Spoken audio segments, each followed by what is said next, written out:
Any conflicts of interest with today's given? Awesome. Don't look. The agenda is approved. I would like to say one thing before we get started. Great group of supervisors with great minds. Just be mindful of each other and respectful. And starting the new year out, let's watch, make sure that we, whoever has the floor is speaking and try to shoot. Give them the respect to let them say their piece and keep our meetings moving. Noted. Reading of minutes.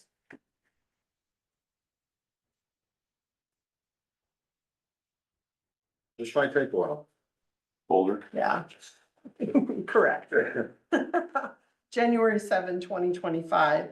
The meeting was called to order at 9 a.m. by Terry Martins, County Auditor, board members present, Gene Hayden, Ty Rosberg, Kyle Schultz, Craig Dozark, and Dave Mulbauer. A motion was made by Hayden, seconded by Schultz, to nominate Dave Mulbauer as chair and Craig Dozark as vice chair for 2025. Nominations ceased. Motion carried unanimously. Mulbauer took over as chair of the meeting. Minutes from the previous meeting were read and approved. The board approved the resignation of Sherry Roetter, RN, Public Health Department. The board approved the resignation of Hope Jensen, ARNP, Family Planning, Public Health Department. Attending them as advertised. A motion was made by Hayden, second by Rosberg, to open the public hearing regarding the budget amendment for fiscal year 24-25. Motion passed unanimously. There were no written or oral objections.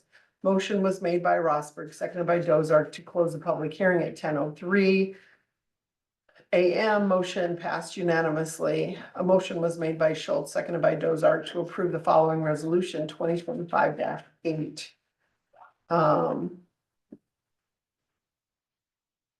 Appropriation to appropriations by department.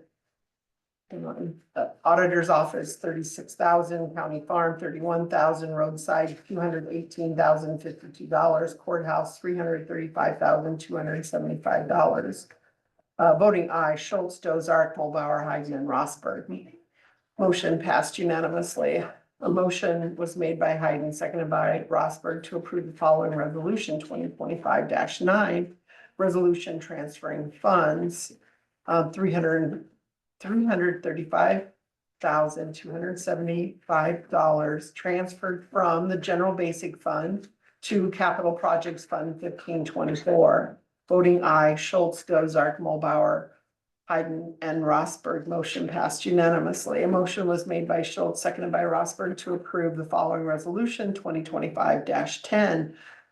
Resolution transferring of funds, 70,000 transferred from general basic into the capital projects 1525. The difference in those, one is like a courthouse capital projects, which is 1524, and the 1525 is conservation. Voting aye, Schultz, Dozark, Mulbauer, Hayden, and Rosberg. Motion passed unanimously. Motion was made by Hayden, seconded by Schultz, to approve the following resolution 2025-1.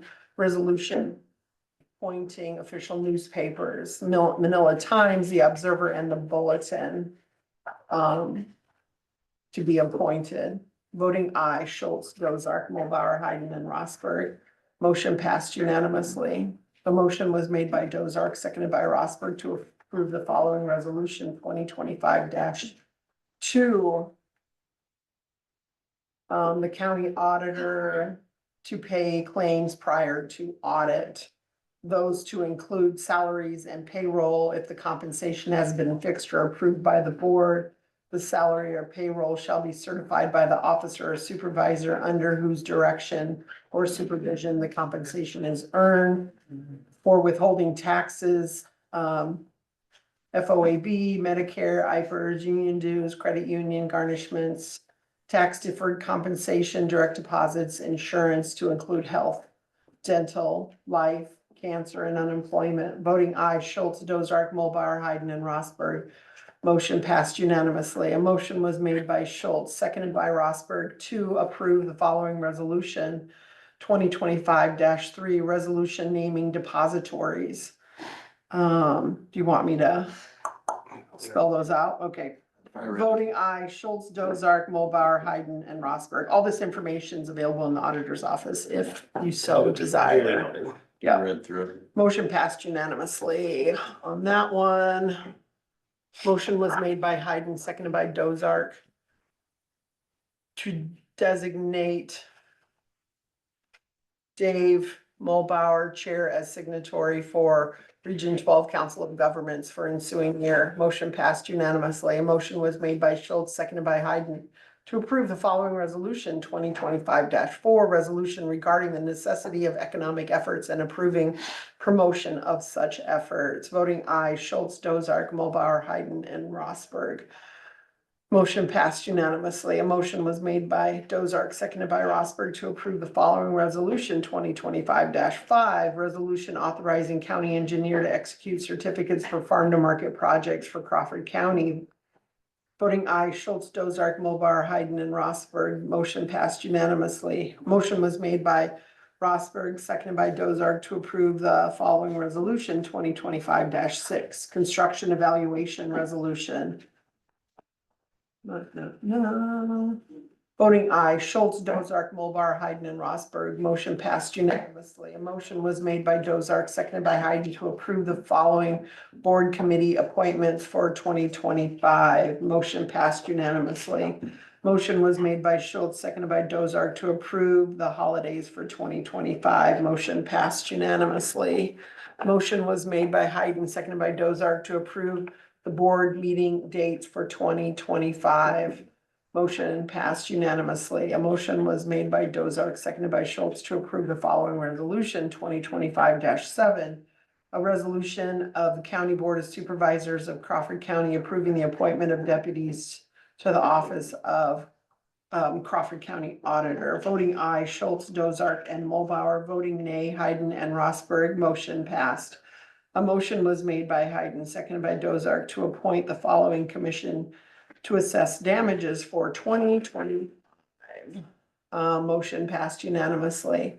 Motion was made by Schultz, seconded by Dozark to reappoint Doug Grono to the Board of Adjustments for the 5-year term ending December 31 of 2029. Motion passed unanimously. A motion was made by Dozark, seconded by Schultz to appoint Dwayne Zink to the Law Enforcement Board of Operations for a 1-year term ending December 31, 2025. Motion passed unanimously. Motion was made by Dozark, seconded by Hayden to reappoint Sarah Carlson and Linda Mulbauer to the Region 12 COG Policy Council for a 1-year term ending December 31, 2025. Mulbauer abstained. Motion passed. A motion was made by Dozark, seconded by Hayden to approve the Law Enforcement Center Operation Committee updated Addendum A Operation Expense Sharing. Motion passed unanimously. Motion was made by Dozark, seconded by Hayden to approve the crime policy renewal EMC insurance with FNIC. Motion passed unanimously. Motion was made by Schultz, seconded by Dozark to approve the privacy policy for website and texting. Motion passed unanimously. A motion was made by Rosberg, seconded by Hayden to approve the ICIT assessment date, January 28 and 29th. Motion passed unanimously.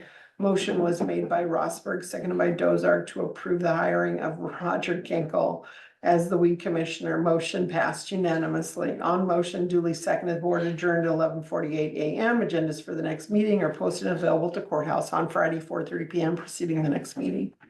Wow. Yeah, they're not all like that.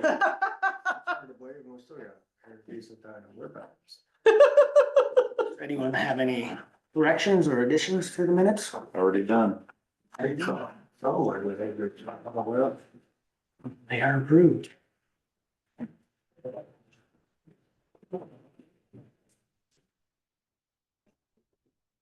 It's just, Just that one? I think so, yeah. It's all those days.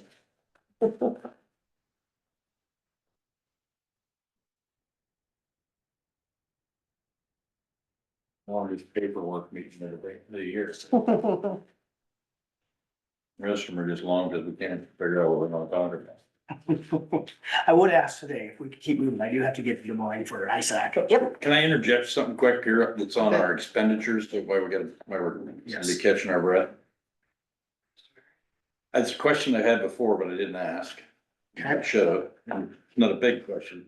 On the board, for the newspaper expenditures, I'm guessing that the prices vary because of the size, okay?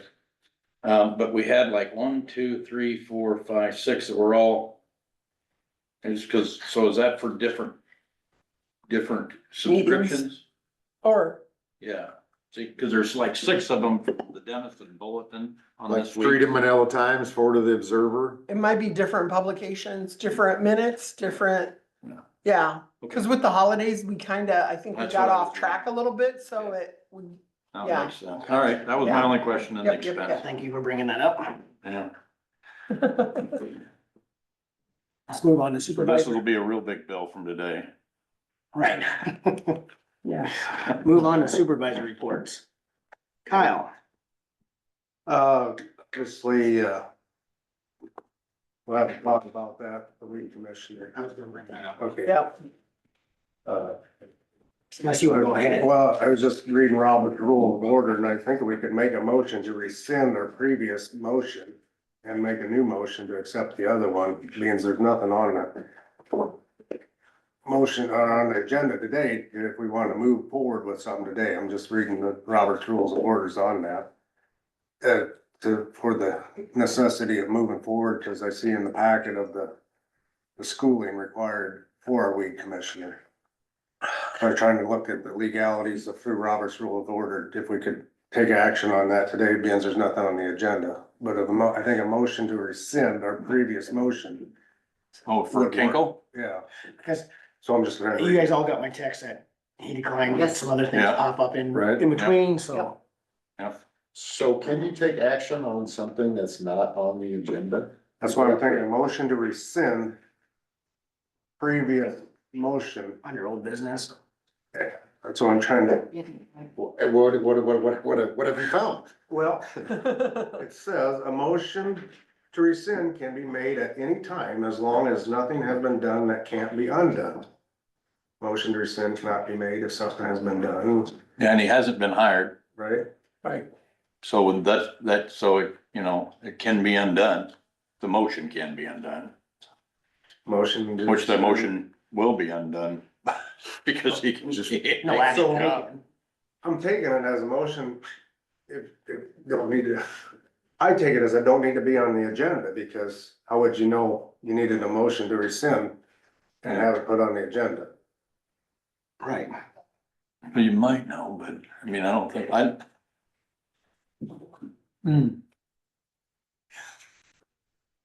Never been done before that I can ever think.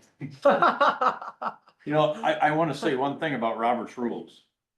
And if you ever listen, like when they're putting a new speaker in, they have the rules meeting. Robert's rules can be adjusted at that time of the year. If there's some way that we wanna do things different, Mhm. you can always change it at the beginning of the year with that meeting. And most people don't change it a lot dramatically, but there are things that change, so I mean. I don't know the answer to that one, Kyle. I mean, I can still research this a little bit more as we move through here, just to keep the meeting moving. Mhm. And if we can, we can still take action on it. If we can't, we just Right. put it on Put on next next week's agenda. week. Next Yep. week's. I do have a solid waste commission, budget meeting Thursday night at 6 o'clock. And then I've been getting phone calls and a couple of other that maybe starting to think about an EMS as an essential service.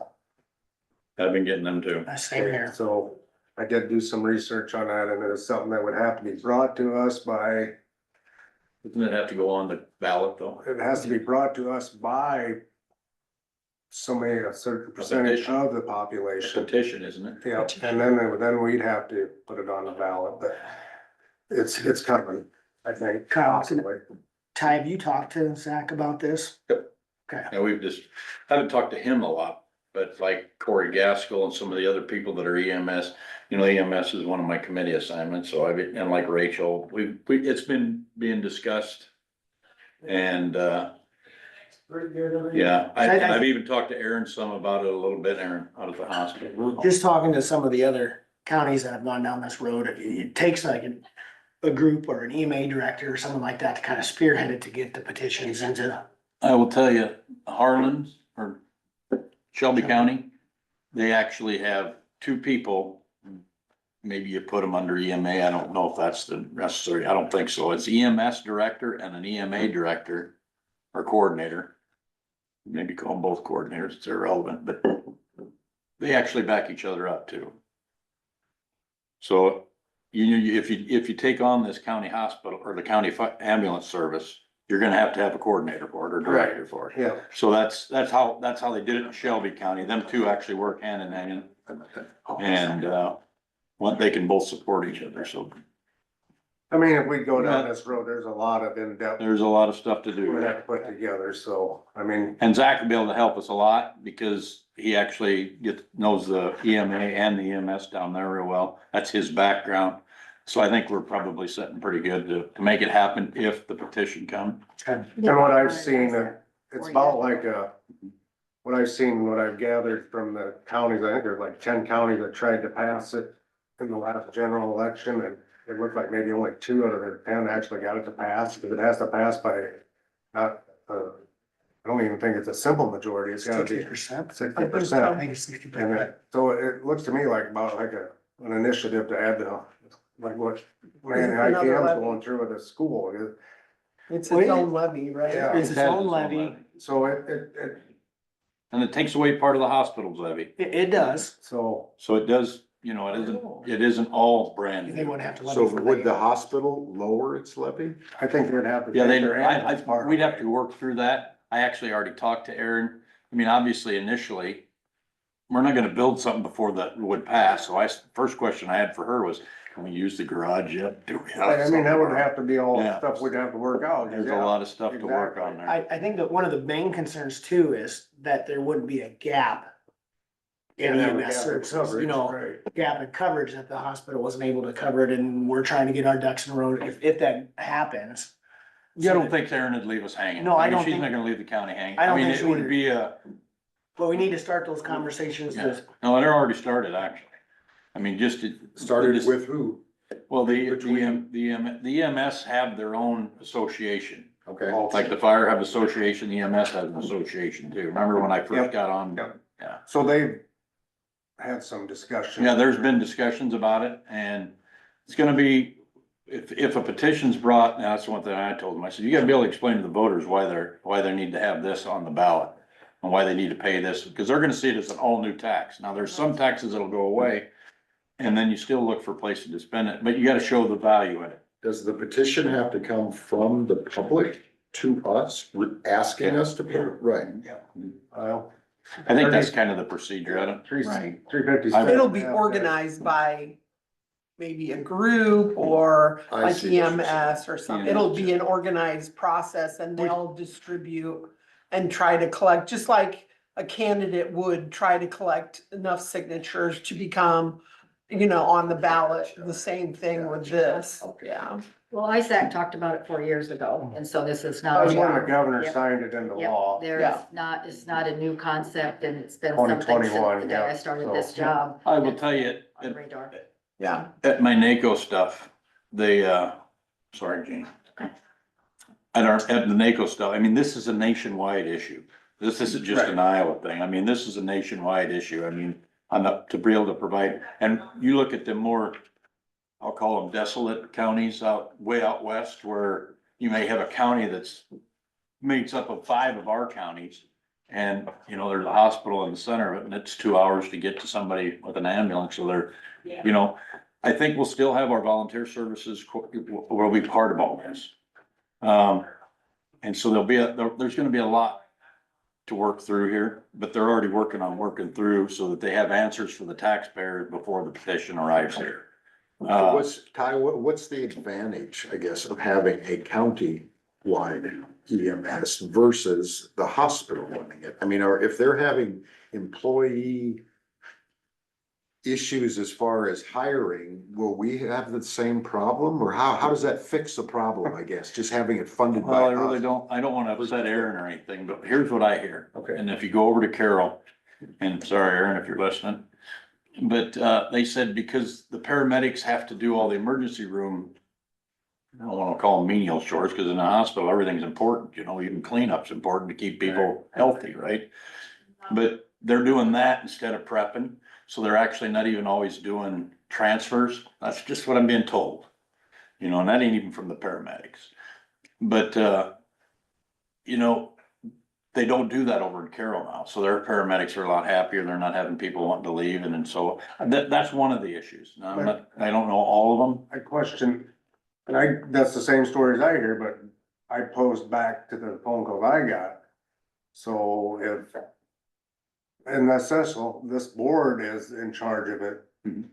I don't see us just letting them sit around. Sit around, for play 12 hours cards. a day if there's no calls either. So I mean, there's gotta be some work to be done. I don't, what. Yep. I mean, And That is the but I think what I've been told is there's less transfers happen, and then there's actually money from transfers, and then sometimes you even, you know, like with your second call ambulance or whatever you call I it. guess, is it out helping these volunteer services keep their paperwork done or whatever? Yeah, I mean, there's all kinds of things they can be doing, I think. Go ahead, Gene. But we're gonna have, them are questions, you write them down, cause all these questions that you're getting brought to you, please, I mean, we're gonna propose them to the AMS, and I'm gonna say, hey, listen, these are the questions you gotta answer when you put this on the ballot, or it's already dead in the water. And that's why we need to start having the conversation so that we have those questions vetted.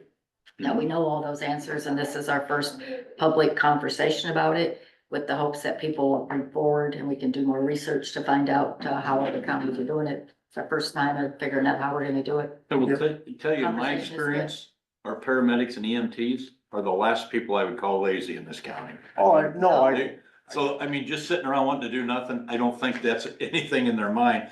There's probably other things that they believe they should be doing, whether it's training up, I mean, you know, whatever the All case. things to consider and work through.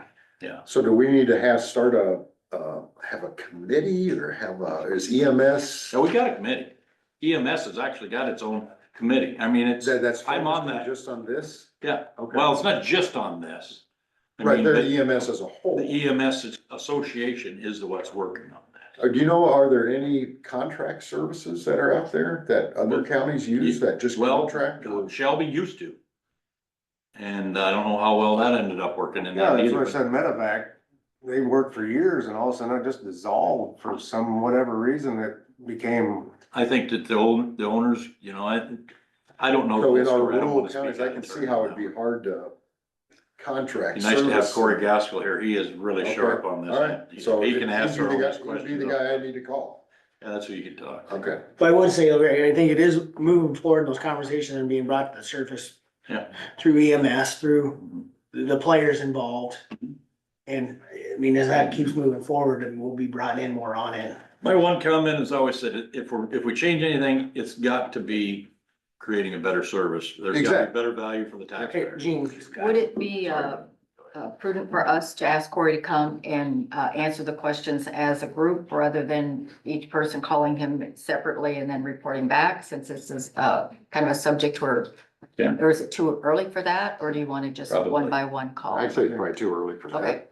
yeah, because I think If he'd you be get glad some to come questions, to you can explain, call him. but yeah. I mean, he runs his private business. I'd hate to take time away from He him. does. He was at my house putting the new computer in just last week, and I hope he's not charging me by the hour. Which guy? Cause you were talking to him? I was. I would, Just- I would say, Ty, keep moving forward with those conversations, and as, They're working on it. as you get to the point where we need to pull us all in. There's some good minds working on it. We got Gaskell and Rachel, she's a You know, go-getter. You know, I mean, there's a good crew. Obviously Zach and then I'll be willing to work with you if you need it. Okay, thanks. Appreciate it. And Iowa Code, chapter 357F is where it spells out the process of that. But the only thing I couldn't find in there, our commission of elections, does it have to be, do we have a special election, or does it have to be I'll- tied in with I don't know. another election? I'll look that up. Okay, cause if that gives us a time frame, if we could even do it this fall, or does it have to wait till next year, or I don't know. Okay. Yeah, that. We need an elections expert on that, so. Sure. She's- Yeah. The last thing, Gene, was over to the building after the meeting. or- I was over there yesterday Okay. and, when it's my turn to speak, I will talk a little bit. I just wanted to go and look. Yep, I'm following you, but I Okay. have Alright. something to update on that when it's my That's it. turn. You good? Yep. Great. Thanks for. I didn't really have anything, last week. I will just, piggyback off of what Kyle, when we talked about that rescinding motion, is I just did a little research, and what it says how many votes are needed to pass, and it says either a majority of those present and voting if the notice that the motion will be made is given in advance, meaning in my mind, that means if it was on the agenda. Okay. Or two, at least 2/3 of those present and voting if notice that the motion will be made was not given in advance. So, you can do that if you are,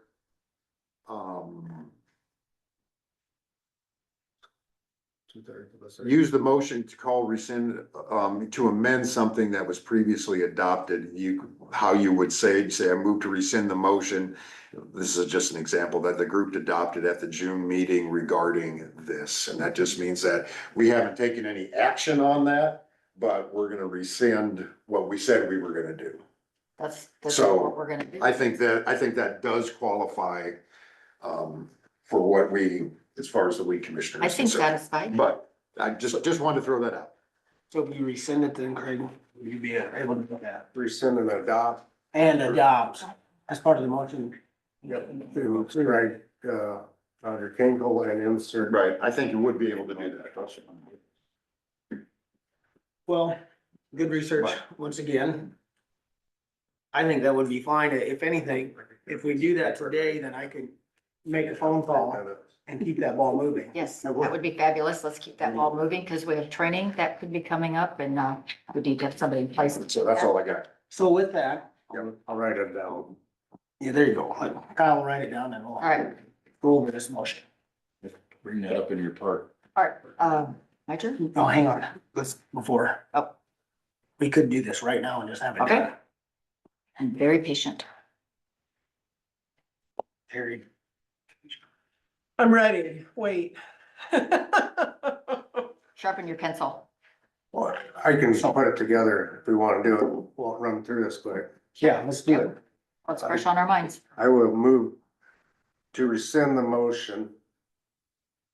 The previous motion to hire Roger Kinkle as the weed commissioner. And we need a second for that. I will second.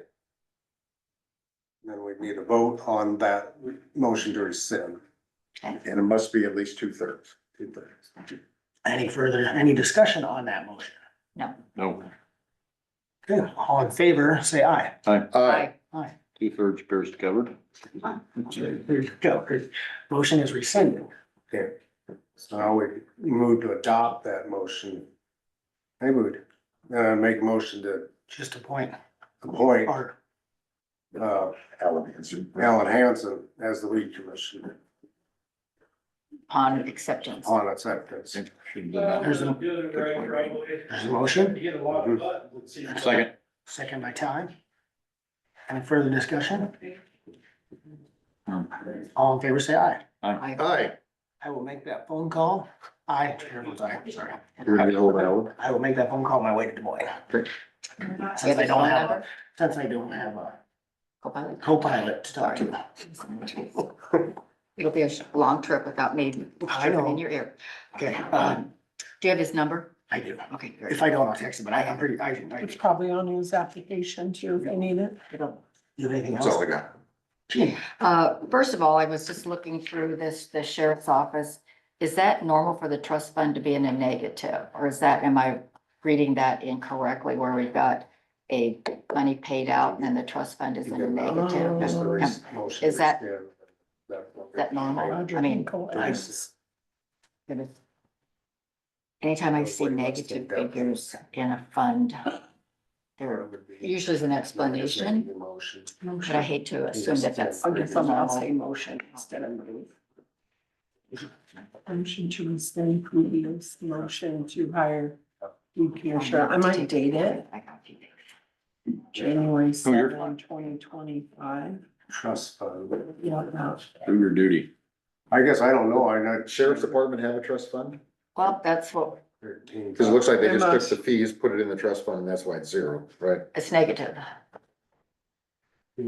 Or would, well, it looks like the ending balance. The, That's what I'm the asking. the total number that they took in, and then they subtract the amount that they put into the trust fund, and the net is zero, that's due the treasurer, because they don't pay the treasurer, it looks like they pay the trust fund, it's kind of what it looks like to I'm me. just, my only But- question is that the normal procedure, because I had not recalled the last report. I don't remember. You know, so I don't either, I that's don't just remember why I all asked. either. Yeah. It'd be a- It's okay if it's the way it's it'd be supposed a to be, but treasurer or Roger question. But, and I see what he's saying, Yeah, I that's see. it, You move can the see trust those, fund, yep. 0 to the treasurer.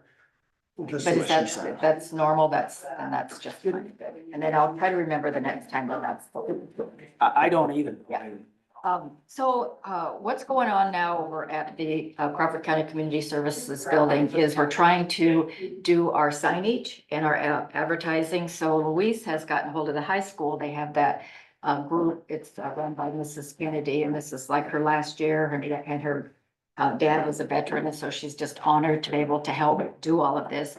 So I met down there yesterday to kind of decide what we wanted on those windows in the lower level, because we have that nice space. So the girls came up with kind of a deal like this that would go across the two windows that are over on the west side, what is actually the veterans side of that building as you're walking in the ADA door. So Louise wanted to have something kind of like this. It wouldn't be black in the back. This would be above it. And then she would have her hours and, you know, say the veterans and what, not necessarily her hours, because they are flexible, but just a nice, Where do they make that out of? Is it just a This would be, decal that they stick on the window? the girls, they're open for suggestions on the actual fabric. It could be kind of like that mesh that we have on the bathroom window there, where you can see it from the outside, but not necessarily the inside. It could be vinyl. They're, you know, it's the high school group learning how to do it, so they're very flexible on, you know, first they kind of come up with this, and then we want to make sure that, you know, how long will this product last? You know, how hard is it to get off if you want to change it? But Louise really liked this, but she also liked this. And so this was a visual that we can have over on the other side, but since that other side is more, not really spoken for, it's more of our community service, open area. We're wondering if we should at the same time decide what verbiage we want on that side, you know, we could do it in red, white and blue, you That's know, probably the but closest one. Louise wanted me to run it by you guys, because that part of it belongs to the entire county. So would like to kind of get your opinions on it and how much of that window she can use for her veterans and what we want the other You're windows. saying on the east side of the entrance door? Yep. So this would be on the west side, closest to that window that's blackened out, because it's part of the huge bathroom that we have down there.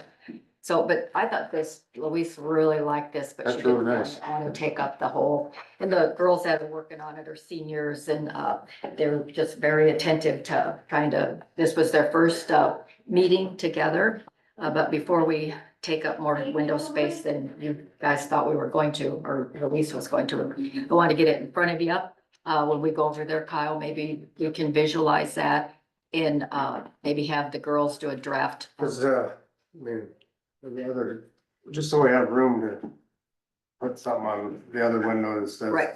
Whatever else is going down there, basically, V8, but, I mean, What we would like to do is be able to identify in advertising lower level, upper level, or suite A, suite B, because what Louise doesn't really want to have to do is be a directory if somebody walks in that needs public health, they're at the right address, but in the wrong level. right, So we kind of want to make sure that everybody knows lower level, upper level, or suite A, suite B.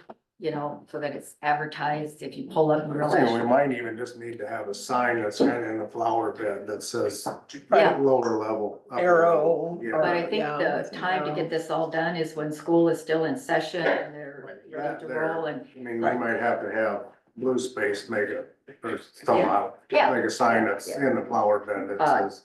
I like those Veterans two. Fair, Yeah, lower level. they had a couple of different ones VHS. that Louise had kind of vetted, and these are, you know, Right. kind of but That'd be nice, cause it'll still allow for light to come Right, into the yeah. window, because the black area is basically the Yeah, see-through yeah, part of yeah. the window. so, I That'd think be we're on a cool. good, starting path, and it's good to be thinking about I it. got that in the back of my pickup, the back window. Obviously, my guard Oh. hides it. Where you got that, where you can see this way, but this side's got the sign on it, you know, Mhm. and you can see through it really well. Yeah. Right. So I So- mean, for Louise, obviously, one of her big things is for security, and she wants to And be her able to see light, out. she wants to make And sure the that light it's coming not in. too dark down there, that it blocks I that. don't know nice- about the light come, you know, cause that does obstruct This, light this coming actually, in. this actually, There's I think we did, this is not going to be black, Okay. this will just be That'll be this. the So window. it's a little deceiving that way. Okay. In fact, yesterday, I didn't remember it being all black back there, but they kind of, but let's be thinking about what verbiage we want so we can, have the school who is doing it, you know, as a learning process for the kids and, won't really be an expense to the county. Sure. So I'd like to get it done before school. What a double win though, to have the school do it and those students are gonna be tied to that and they're gonna drive by that forever and say, I I worked know. on that. I It's just was, and they were a so. Great tie back in yeah. the community. Yep, and working for the veterans. So let's just kind of keep that in the back of our mind. As long as it's still my turn, I will talk about public health. We had our board meeting and I was elected as the chairperson of the public health. And so that will be okay. Marcy's not sure how many of the meetings she can attend because she's still transitioning from her retirement job, which eventually will be at home Zoom, but she's still going back and forth to Omaha, so it wasn't a good fit for her. But basically, taking just the, you know, picking out the number, I think is the bottom line for us. Looks like we have a negative of $700,244.37. And so tax asking in 23-24 was $488,534. We decreased it $211,710. So they're projected to ask for $405,970.35. We did have the conversation about, you know, are the expenses getting to be too much for what we're getting paid? We cannot continue to run in the red. And just more bad news on top of bad news, I guess. They are now hiring agency nurses to fill the void of nurses that we, you know, signed their resignations. That would be paying them $70 an hour, plus not mileage to drive from Manning, but mileage, you know, as they're out there. And they do have a nurse that is very good, seems very qualified, but she is asking for $39 an hour, which is more than they pay our nurses now, because that's what she's being paid at the job that she's at now, but that job does not have nearly the benefits that the county has. We figure that those benefits are around $10 an hour by the time we do IPERS and insurance, and not sure what all goes into that number as far as vacation days and sick days and the benefits that we have. But we could not continue to just have one nurse, you know, trying to keep the numbers up. You know, that's the give and the take. You don't have the staff to take care of the folks that are paying, everything kind of goes down. So it's a total catch-22 on, do we want to keep the hospice program going the way that it has?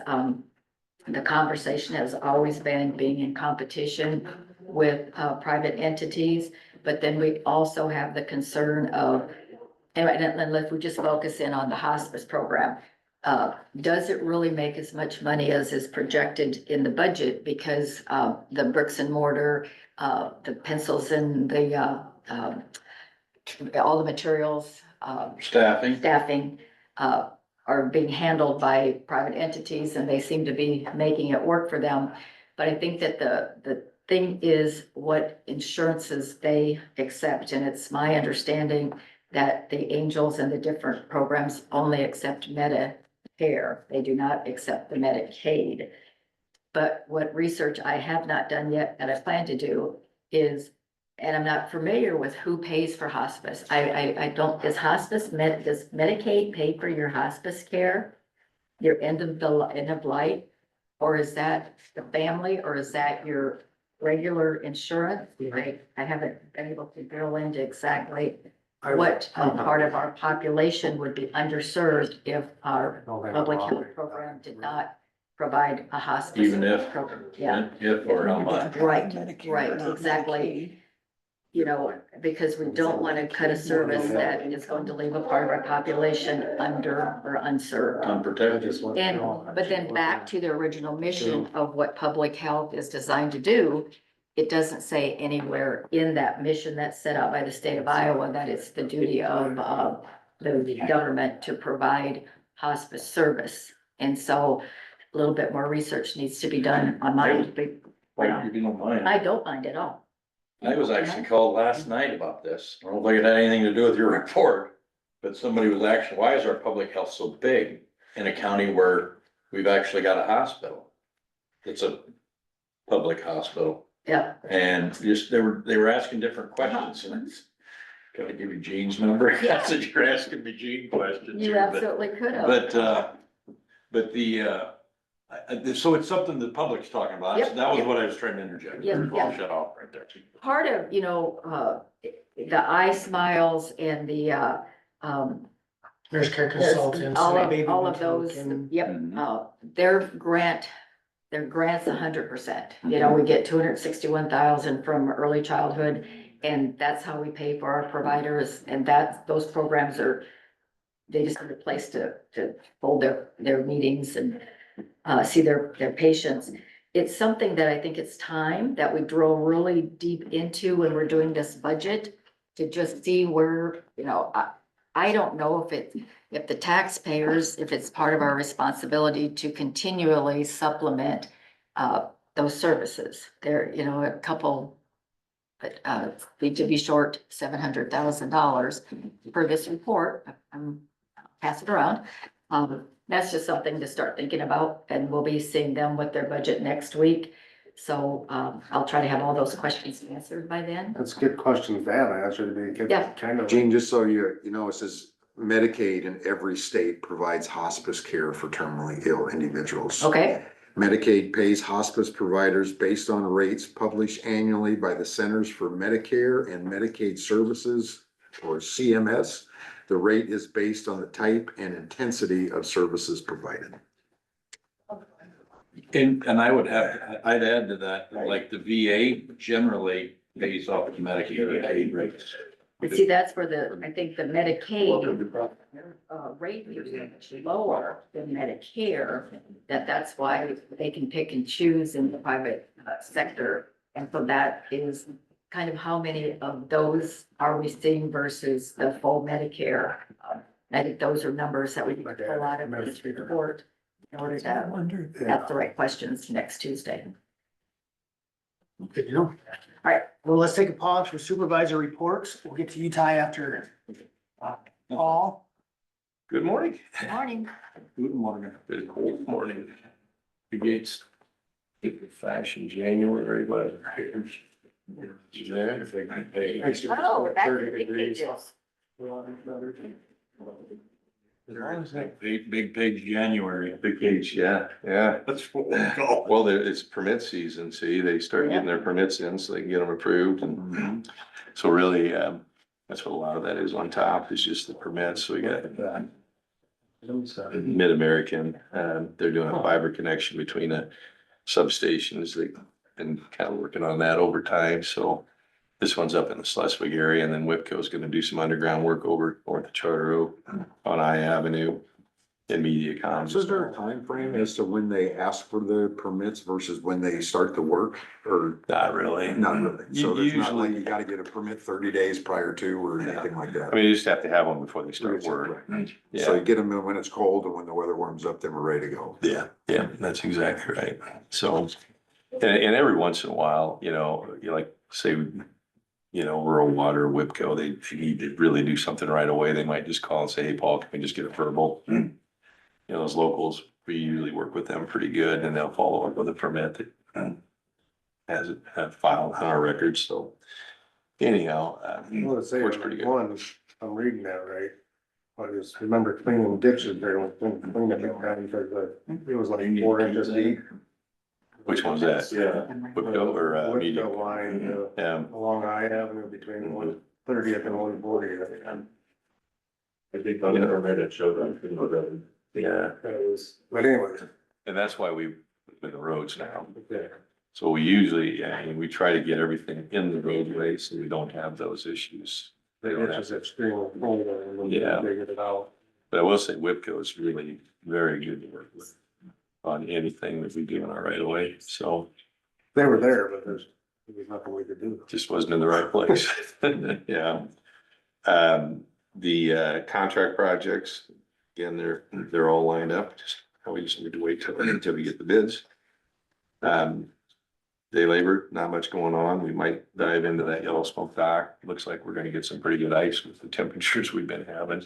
So that's the best time to build a dock over water is when it's froze. So you can drill the holes and put stuff in and work on the ice. So, more to come on that. Probably the weather's been great. Guys are out cutting brush when it makes sense, but it's been a really good winter so far for us. So, no complaints here.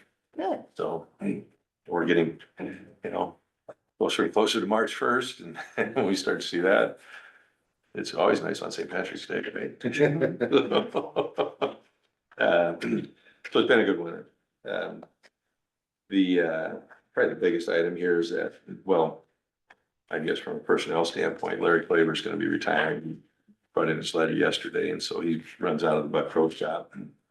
And so we've got that posted, and we'll post that. I do have somebody internally that's interested in it, so, they'll probably take that position, and then we'll post their position and see if anybody's interested in that. And so Larry's last day will be March 27th, so we have a little time, and none of the changes, none of them will take place until around that time. But we'll just kind of keep moving until eventually we'll have to put an ad in the paper and bring somebody How new. many years Larry have? 25. 25. Yep. Well, actually, no, he's 26 and a half. I take that back. And with them. He's 26. So he was here when you got here. Yes, him and Jack are the only two left. So, yeah, Larry has been solid down there, he's laid it down in your area for all those years, so. And he's indicated that he'd be interested in coming back and helping out when he can, Nice. so, Nice. yeah, That's a good so. deal. Kind of like Barry done. Yeah, and I think, Larry's interest lies in maybe helping out on some of the edge riding and the level view roads and. Excellent. And so, you put a guy that's got 25 years of experience in a blade and just kind of let him go in some of these newer guys' territories, and it'll be a good thing. Yeah. So, in case you didn't know, but myself, my father, my uncle and my grandfather built the house that Larry lives in. Really? Yeah. Yeah, Huh. Uncle So- David lived there. okay, so you had, yeah, And then he bought the acreage when, Yeah. after the 80s when my uncle broke Yeah. farming. yeah, that's right, Larry, nice little area down there. It's perfect for Larry, because I think he likes the peace and quiet. Right, that is perfect. And that's a good place for that. Perfect place. So, yeah. So anyhow, the other item is the Highway 30, bridge replacement project that the DOT has kind of made everybody aware of, which is the way the process should work, and I've had a couple of people inquire about it, and the fact of the matter is that we as the general public have had the good fortune of enjoying public infrastructure, for years, we get to use it, but every once in a while they have to be replaced. And, the traffic volume on Highway 30 is actually less than 59. So by about 600 or 700 vehicles a day.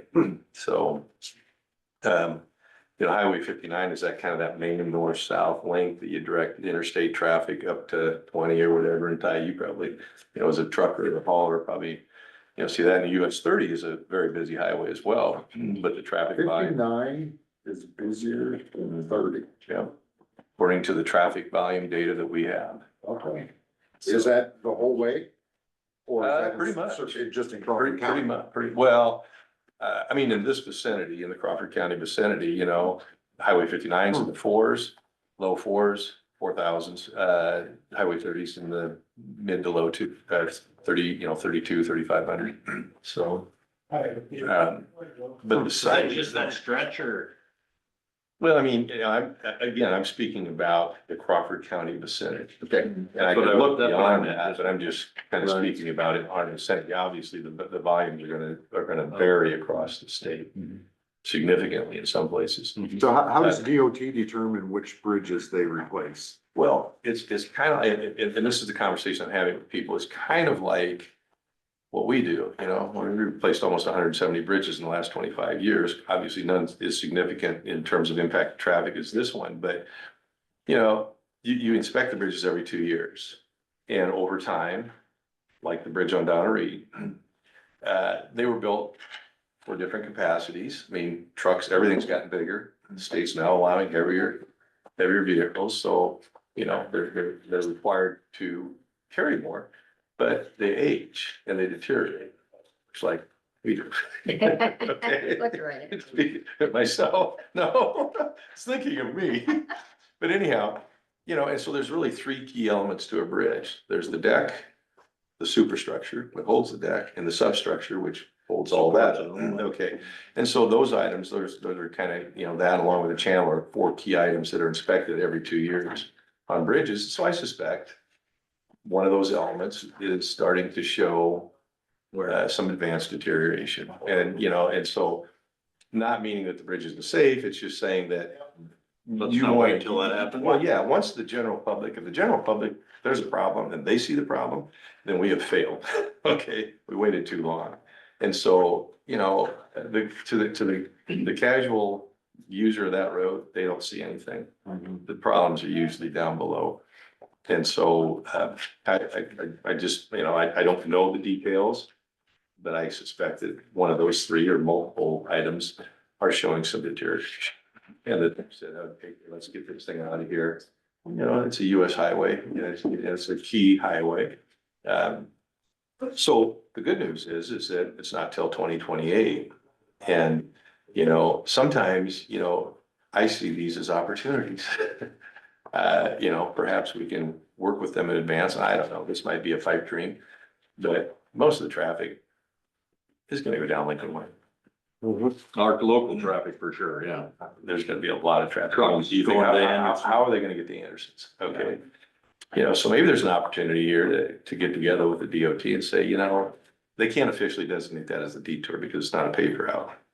But as a practical matter, we know what's gonna happen. And they've been very good to work with on dust control and stuff. But maybe we can up the ante here a little bit and say, hey, how about we do a little subgrade stabilization on this? Because we know it's gonna happen. And so backing up a little bit, if you take a look at the site, I mean, what are the options for them? And I don't know a lot of the details, but you tear the most cost-effective way for them to deal with the bridge replacement is to completely close the highway down, yank everything out and put all new in. Okay, now the other option is you split it in half and you try to run traffic over half of it, but if it's a substructure element, that becomes a bit problematic because now you're dealing with piling and all the stuff in the river. So I don't know, I think because they're mentioning a detour in here, that there probably is a view detour in project info, so I'm guessing they probably got a lot of this stuff already figured out, but it's a challenging site because you got the river on one side, you got the river, and then you got a big drainage ditch on the other side.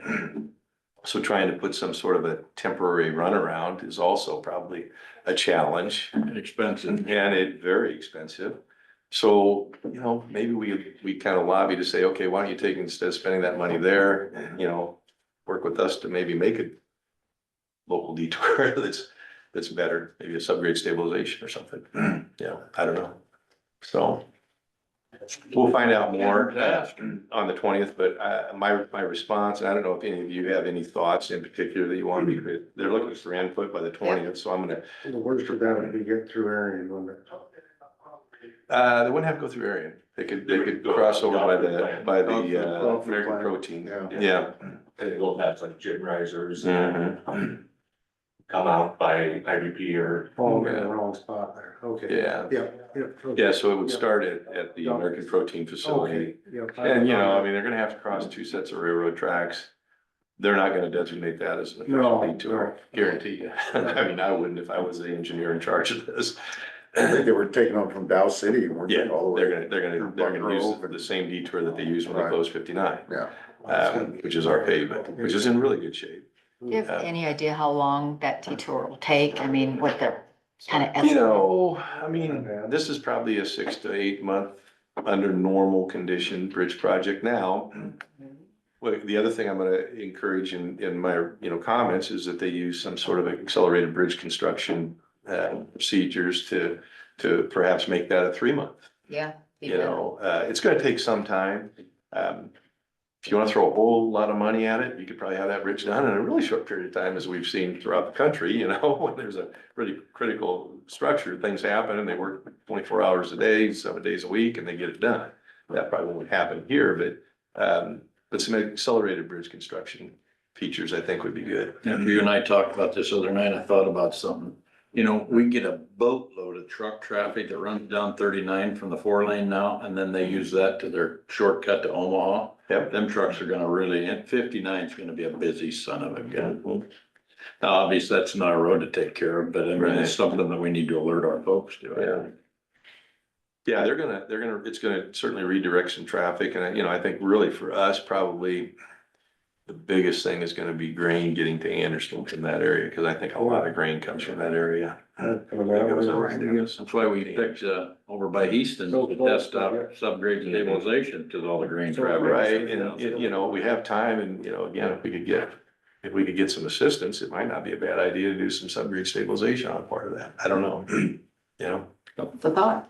Certainly gonna need some dust control. 'Cause you could help do up there. that. You good about that. You could do that, you could put mag chloride on that, and then you'd have a really nice road on the whole thing.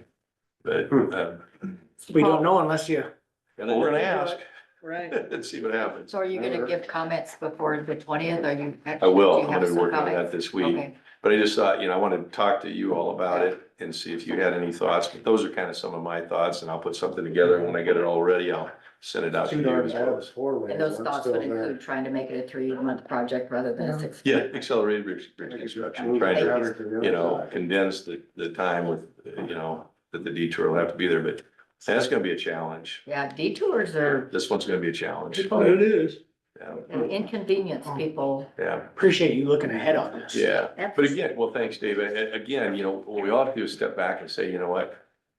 Bridge has to be replaced. Yep. They probably wouldn't be bringing it to the table. And so we all just gotta kind of figure out how we're gonna get through it and figure out what that best course of action is. You know, it's not Try to gonna. head off the problems like we have for the last year. Exactly. And the DOT's been really pretty good to work with. So I don't know where they're. So does the DOT have its own in-house bridge crew, or do they Contract. bid everything Oh, this is out? all bid out. This is They all don't bid build out. anything. Okay. Yeah. I didn't know if they have their own Yeah. workers that do that, or They have their own I designs. assume that they bid it all out, but. Bridge, Yeah.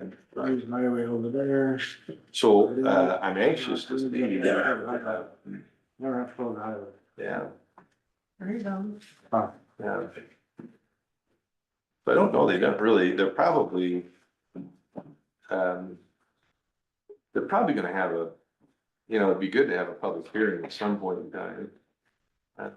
Got a link that says you can link on. It just wants public Click comment, but public I didn't meetings on see the an left side of- actual. Link for it. Well, it says here, click public meetings on the left side of the screen on your Right. desktop, so I don't know. But, yeah, and you're welcome to comment as well. I would assume they still own that right away, don't they? Between them and the railroad?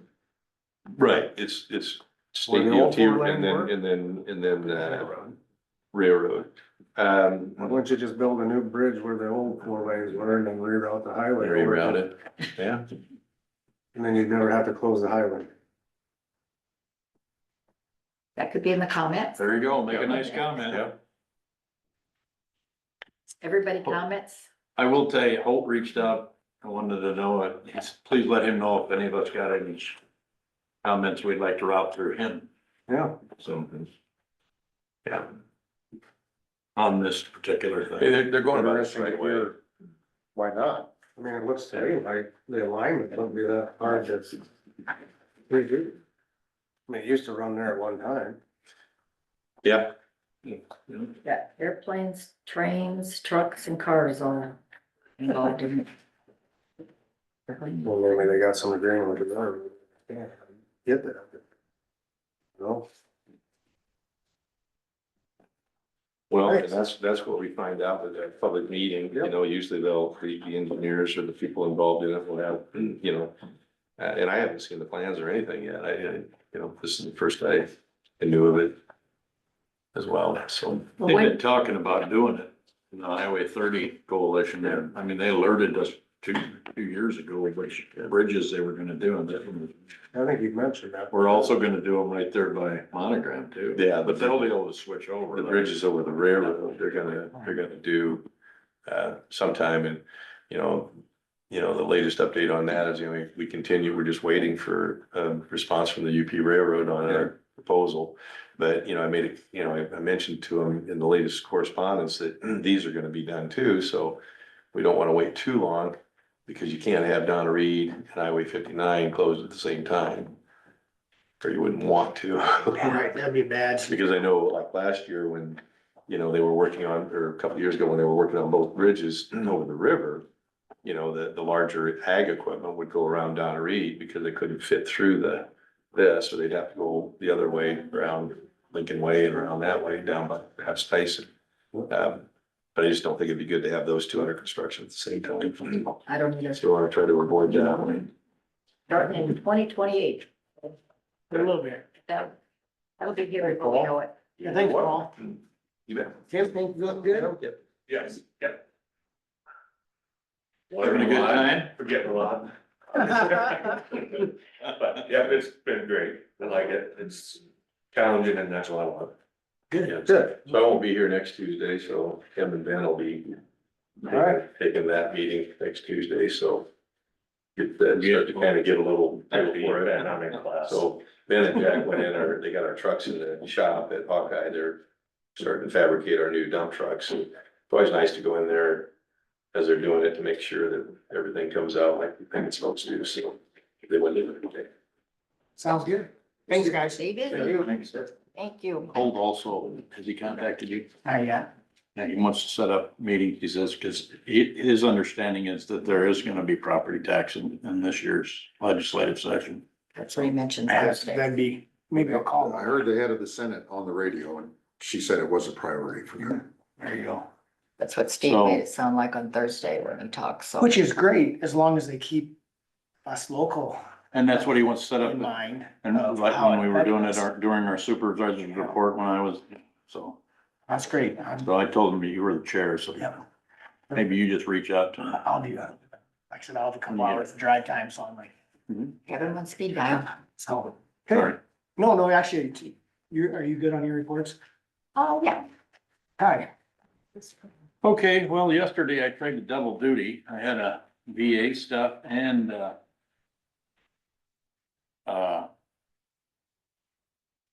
Agriculture Rural Affairs, the Leadership Committee was yesterday, leadership call. And, we just, the VA stuff was not county stuff, so. But this is the NACO Rural Affairs Committee that I'm served on. And the steering committee. I'll just go over this because I didn't take notes. It's hard to take notes at two meetings at the same time. Anyway, NACO, they're setting their legislative priorities right now because that's actually coming the first week of March, we'll be out there.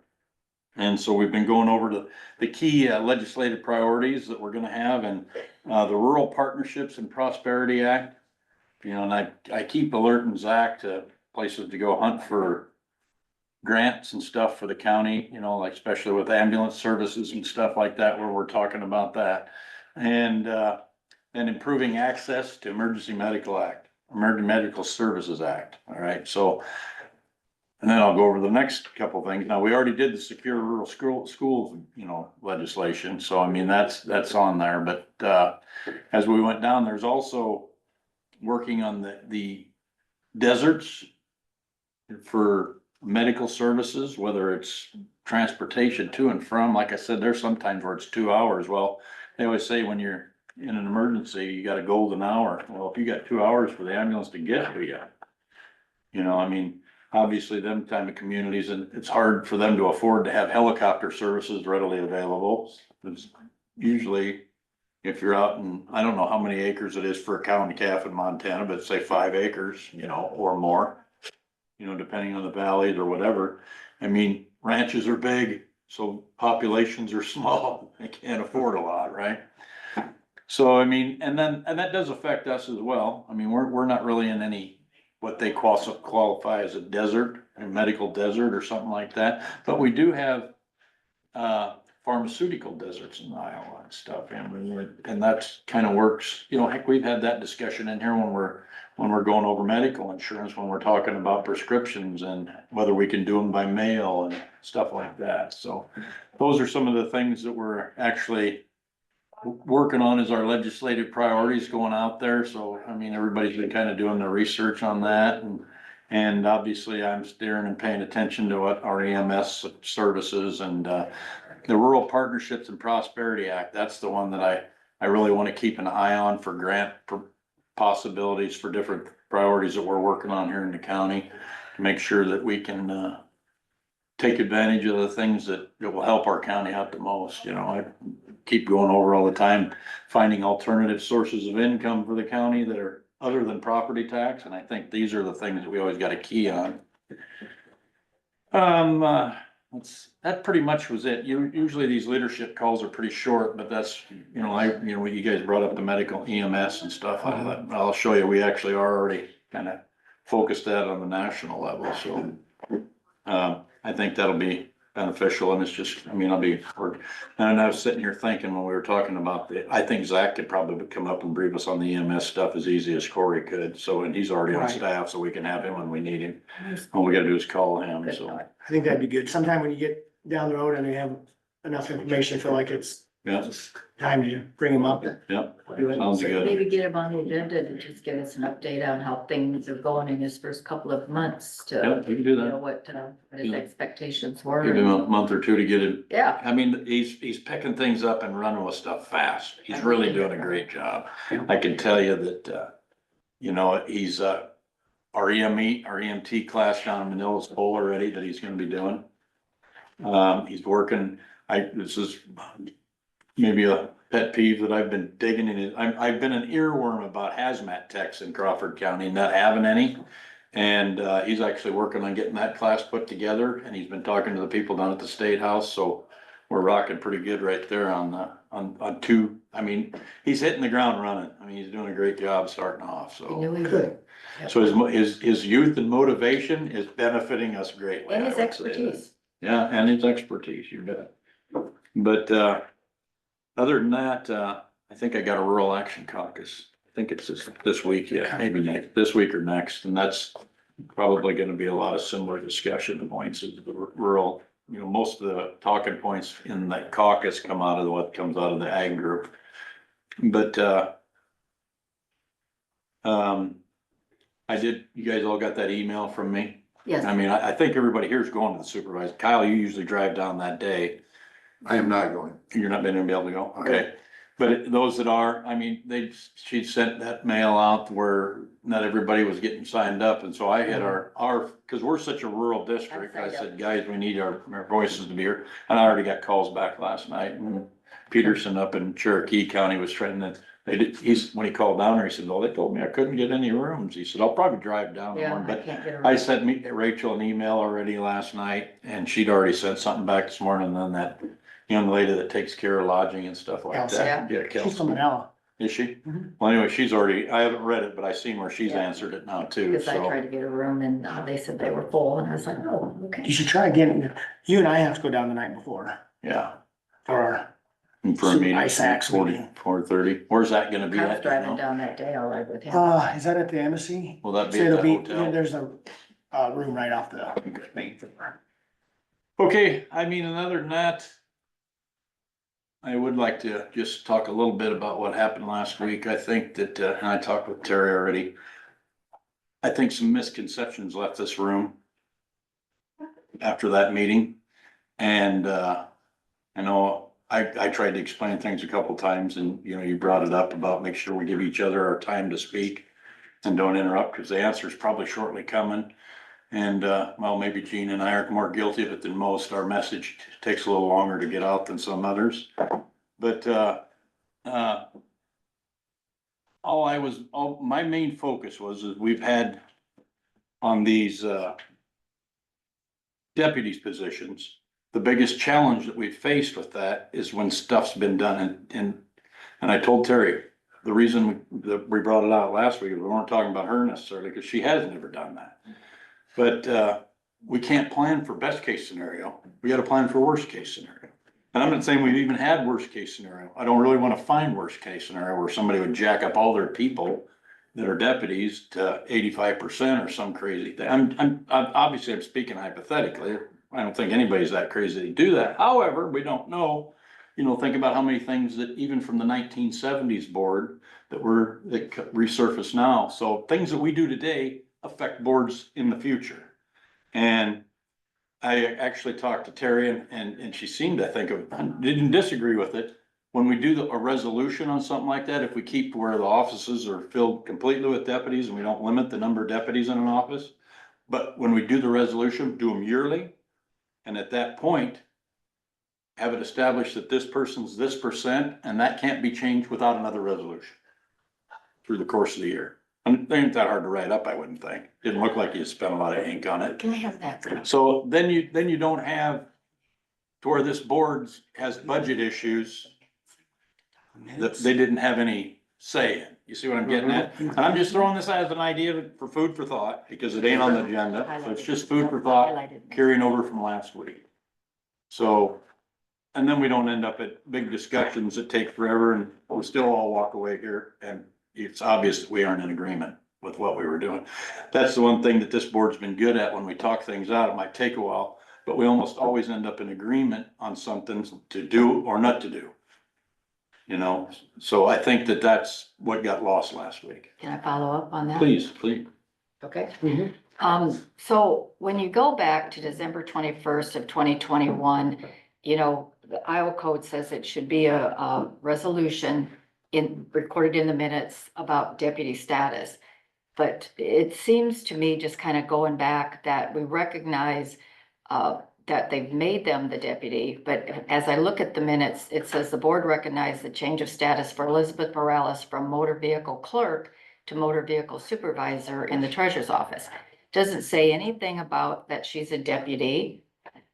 So my question, you know, and since you brought it forward from old business, I'm just curious, is she a deputy or is she a clerk or a supervisor? Because it appears to me that she's getting the percentage. And if she's a clerk or a supervisor, she should be getting an hourly wage along with, you know, a clerk. So I find that a little, you know, you put that they're a deputy and we approved that, but not by resolution or in the minutes, or it's in the minutes, but it's not a resolution.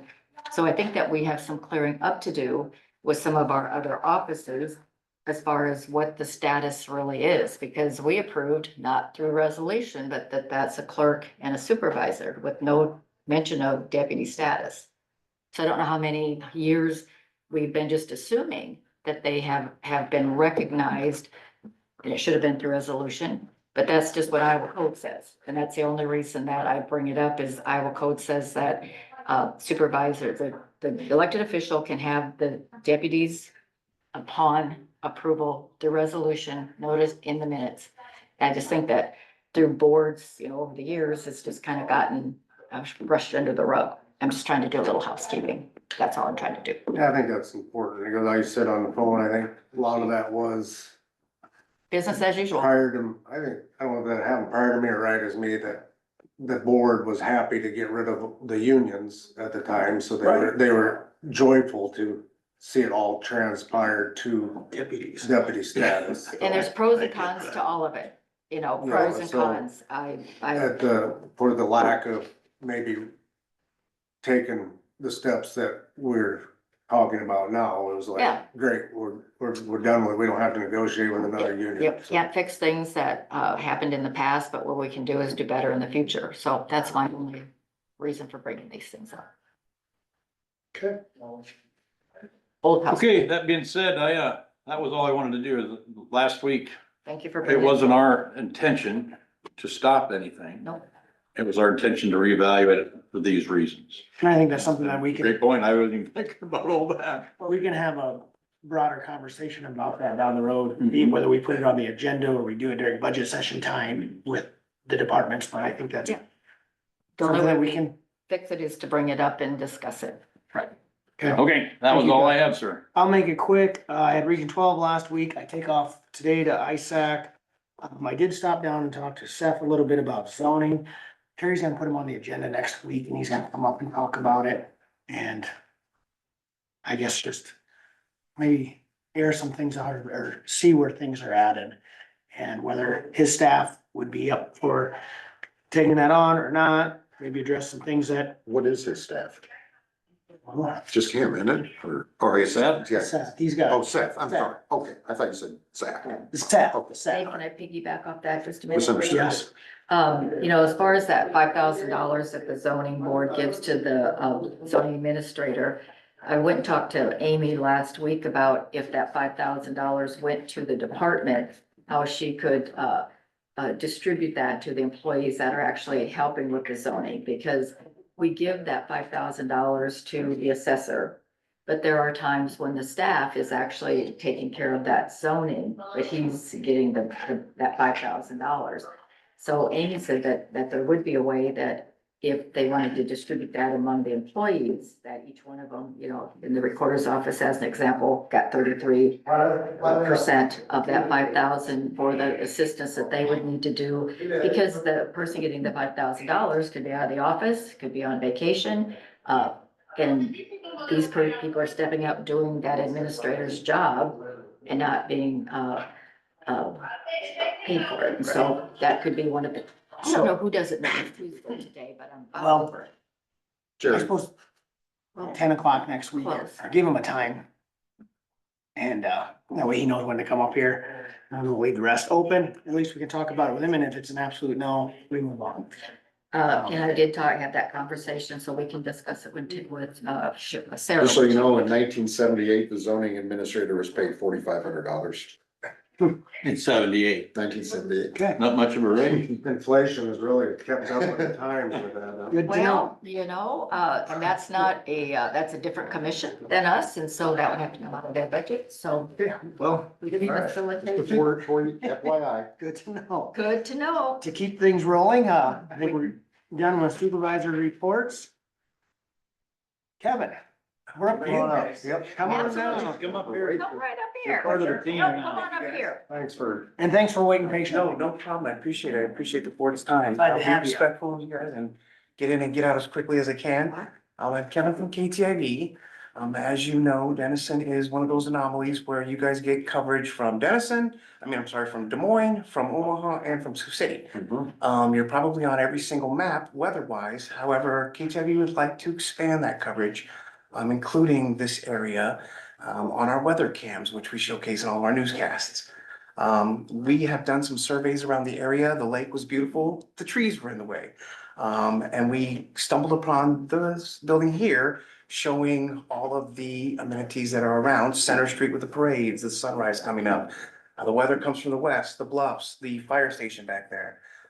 So I am hoping that the board will consider allowing our station to put a weather camera on the building. The questions that I can answer for you immediately is the additional electricity would be about $3 a year. The internet would be something where our IT person is in contact with Jacob. And we would either piggyback off of your line, purchasing an additional line, or we would bring in our own internet. The camera itself is very small, probably no larger than that chair is the whole configuration. And it would be on a pole, so we would not show the roof or anything.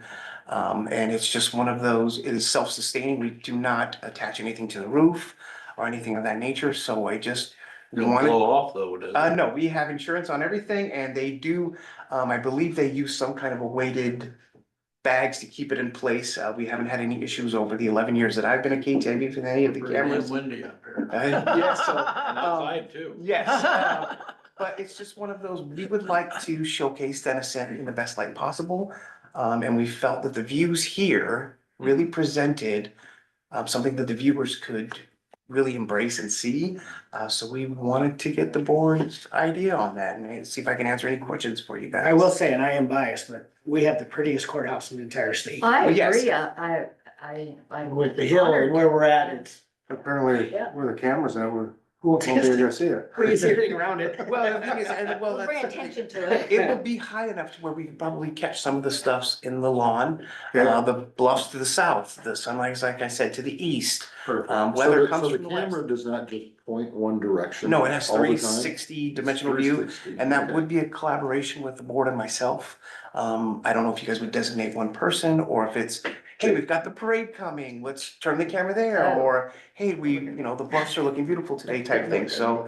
So when you guys show the camera on your television, do Yes. you guys pick which picture you want to see? Or is it just where the camera is at that time? Cause I know you have one in Lakeview, Yes, right? yes, And so, cause I watch Yes, KTIV got Channel you, 4, got you. and, so sometimes I know you go to these cameras and these communities, and I think that they're wonderful. I think without a doubt, we need to do this. I do too. Just cause it promotes the community. got you. And, but I'm just curious, is how do you pick which picture you're showing? It's, once again, it's a collaboration. It is me being in contact with whoever.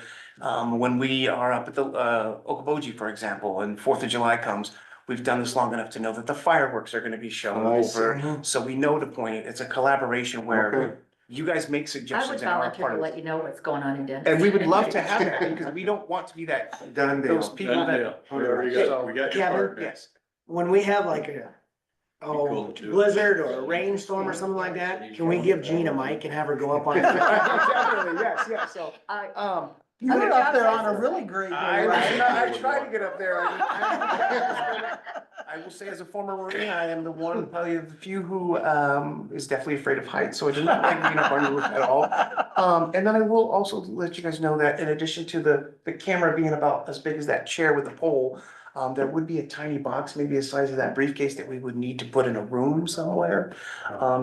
That way Just our the engineers. whole attic's open. So- Right, exactly. If it's got, if it can be, if it don't have to be in a Doesn't heat. have to be any, no, nothing like that. Does it have to be accessed? Take you to the I attic. mean, access on a, does somebody need to access It's, it on a it's more regular so like a basis? router when, we Oh, have I an see. interruption, something, they had to go reset it or something Okay. like that. Alright, Yeah, yeah. space, work with Jake on that. Yeah, Jake will have a good plan for something like And we that. have been in contact with Jake as far as the bandwidth necessities and all that, so if we do have to He'd be purchase very our helpful own with additional that. internet, we will. I think this is great. So Yeah. what's its weight?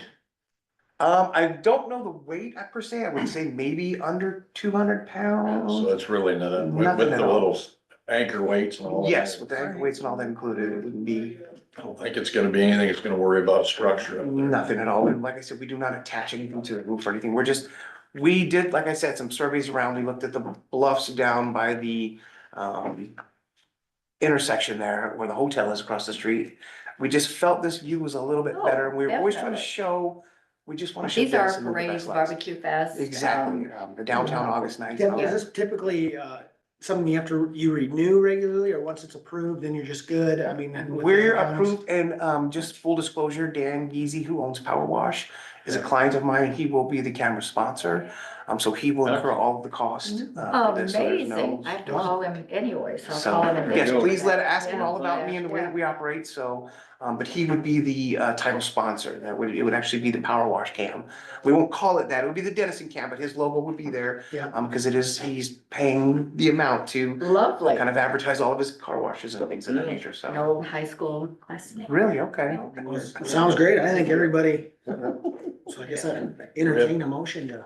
I'd make a motion that we put the camera up on the roof, I will second that. work with the KTM. Perfect. And then may I don't know, I can leave one of several, the person that I would kind of be in contact with, just, like I said, we would like this to be a collaboration where it's not just pointing that one way all the time, if you guys have something going on at the Don Beach. Jean would be the perfect candidate. I And can she do being the that. new head of IT. Just I email will There you even, go. I will stand on the roof and do a commentation while they're doing it, so. I have a card somewhere. You have one of my cards? No, I don't. I got a pad If you send me a test now. email, I Hold can always on. just reply. I got So you just email him. somewhere. But, I clean my stuff out every now and again and I get it rid would of be it. something where So our, Kevin, you live in Sioux City or? I live in Holstein, actually. Holstein, I'm a okay. transplant, so Oh, okay. My Nice. niece used to live in Get Holstein. around about. oh yeah, I gotta love that, so. Well, if there's no further discussion, I will send you my information. all in favor, say aye. I, Aye. All right, All right, very well, good. then our IT people will be in contact with you guys and we will make it, obviously with the weather and everything, we wanna make sure everybody's safe and, stuff like that, so. Thank you guys. Thank you. This is Thank you gonna be guys so great. much, yes, we appreciate it, so. Thanks Yeah, for thank you coming. so much, Yeah. appreciate it, guys. We were done. Thanks, Kevin. Thank you, guys. All right. It's exciting. made the big time. Yeah. Fine. That's Like good. in the movie Jerk, now we're somebody. Okay, well, let's move on to Windy. Wendy. Quotes I could say. Patiently waiting. We have Wendy on Zoom, so. Oh, there she is. Hi, good morning. Thank you. Thank you for letting me be a part of your meeting this morning. So first of all, I just want to thank you for your continued support of West Central Community Action and everything that we do. It really does allow us to provide the highest level of services to Crawford County residents. We are requesting the same amount as last year, which is $4,000. That funding provided by the county goes to outreach services, which includes some admin, any local match requirements we might need for Crawford County, or support any additional funding needs that serve Crawford County residents. I would also like to thank Craig for being on our board of directors. He's been extremely supportive of all our programs and has helped us out a lot. So just want to thank him for everything he's done for our agency. You should have a packet of information in front of you that Brittany sent out, and I'm just going to go over a few of the things. Starting on page 1 is the client demographic. So we served 513 unduplicated households, which consisted of over 1,200 individuals. Of those households that we served, 45% were classified as single person households. 56% had a income below the 100% poverty guideline. 33% received income from employment.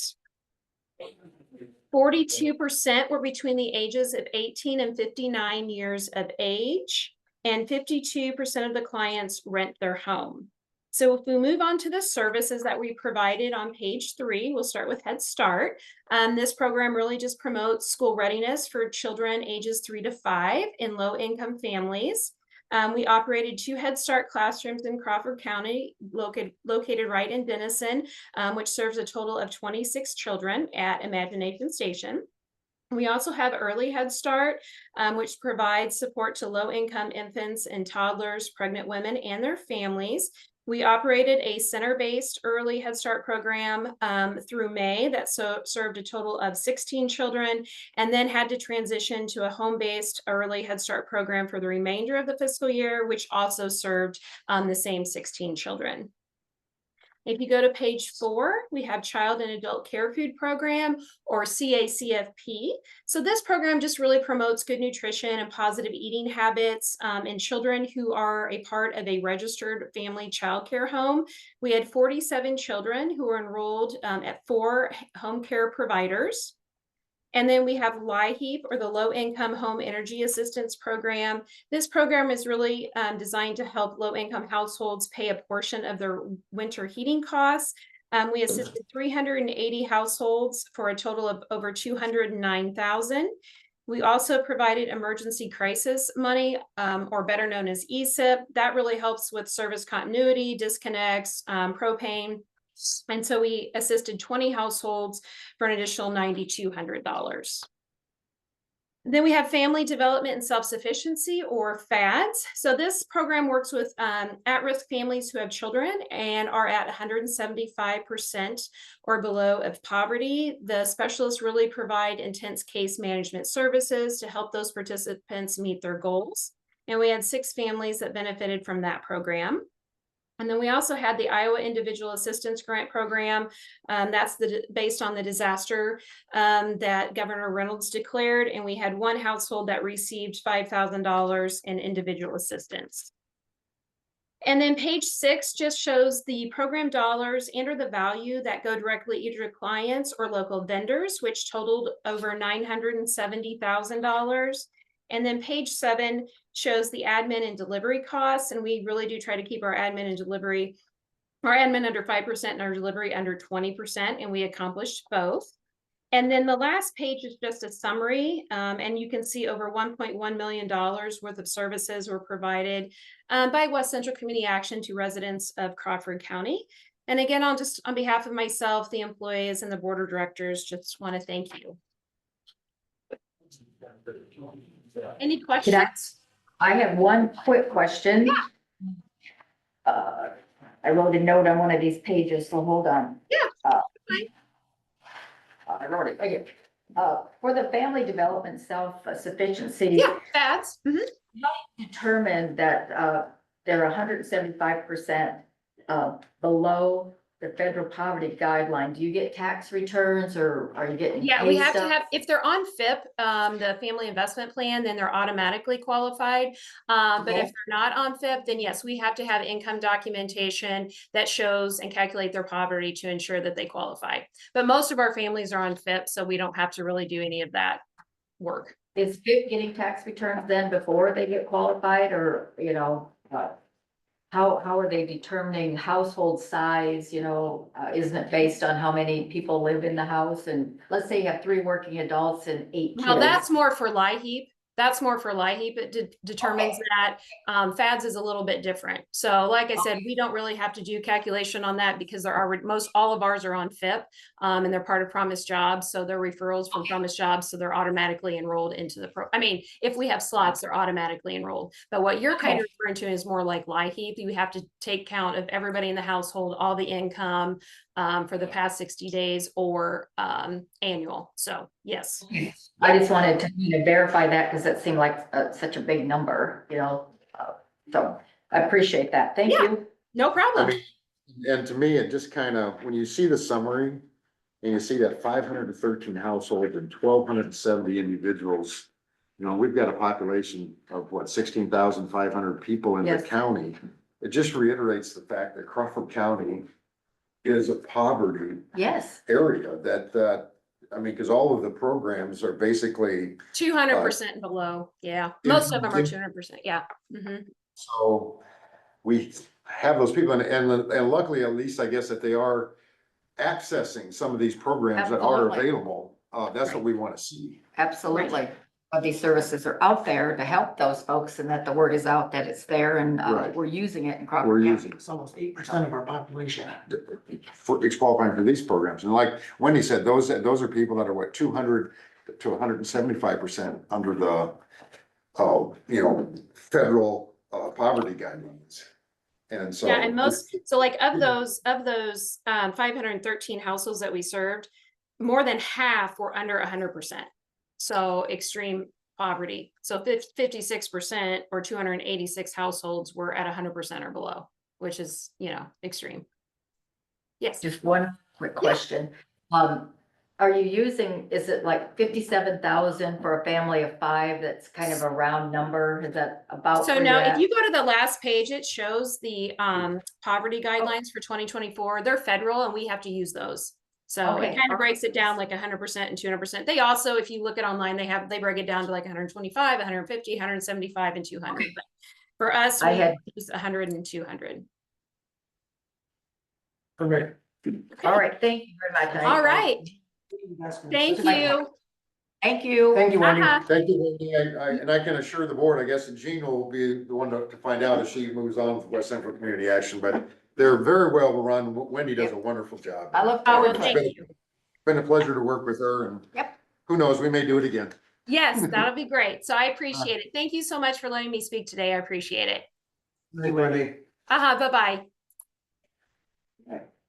Amy.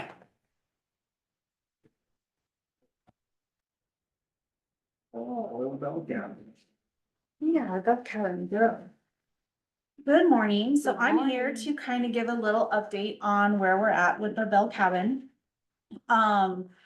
Hopefully they will come and get it at the end of this month, weather permitting.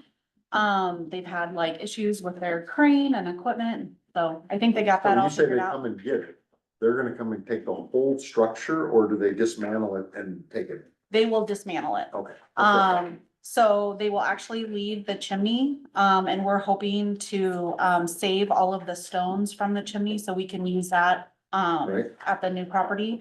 But they will, get rid of the foundation, everything. I mean, they will take everything, so. Awesome. So when we were first started, this whole project, Heritage Woodworks is gonna cost $75,000 to do all of the stuff that they're doing. And then it was gonna be another 25,000 for the foundation and chimney. So that's where we came up with the 100,000 that we need. I am so happy to say we have over $60,000 raised, so that's amazing. And we've got some grants out there that we have, requested money. We just haven't heard back from them yet. So we're hoping, we still have some things out there that we're hoping will get answers soon, and get closer to, our goal. Also, we have someone that has pledged that they would do the foundation, so that would cut into some of what we thought we were gonna need, that if they're gonna provide that, then that kind of lowers what money we need to come up with. But while I'm here, is we are wanting to apply for the CAT grant. And that is a, tourism grant. And once we hit $65,000, which is 65% of our asking, we can actually apply for that grant. But some things that we have to even apply for it is, we need to have support from the county and the city.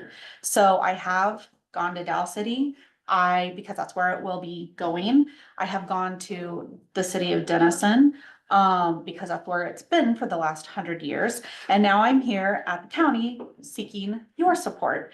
I met with the city of Denison last week, and they were very open to something. But of course, they want to know what the county is going to do first before they say they're gonna do anything. But, so that's kind of why I'm here. We do need, so some kind of monetary support. Maybe in kind. I'm not sure. Because it just said monetary, or it said support. But there was no, there wasn't like a minimum amount, so if it's $500, it really didn't say what the minimum amount was, that it just said support from the city and the county. Kind of in kind, are you thinking? Oh, I'm just snowballing up. Didn't we do this with Schleswig when they built their new, I think we did that with their, Ground prep, with Oh, site preparation of secondary roads or. gotcha, Trucking or. right. And I Gravel. the people that are doing the when they built foundation, their clubhouse, and then when they worked on their, We did. ball field out there with their, Yeah, we did. the concession stand. I know we did some in-kind stuff. Yeah. I gotcha, don't remember exactly what all one I don't Paul could remember tell us, either, but yeah. I was just throwing it out there. right. And I will say the people that are doing the foundation said that they would do all the ground prep too. Okay. Oh, So- they did, okay. Yeah, Okay. Well, look, I mean, just But ask, yeah. I mean, even like it's a load of gravel or something. See what we do. yeah, I can. Is there a number that you'd like to have the county? I'm- Again, I mean, I'm, It would be great to get to that 65,000, which would be $4,000. And even if, you guys did too, and then the city did too, that would get us to the 65,000. Right now, that's all we're really trying to get to, is that 65,000, so we can apply for the grant. How much is the grant? I'm sorry. Up to $20,000. That would And help. yeah, that would really help. And like I said, with, we still have some other grants out there that we have applied for. And I'm hoping that we'll have answers soon.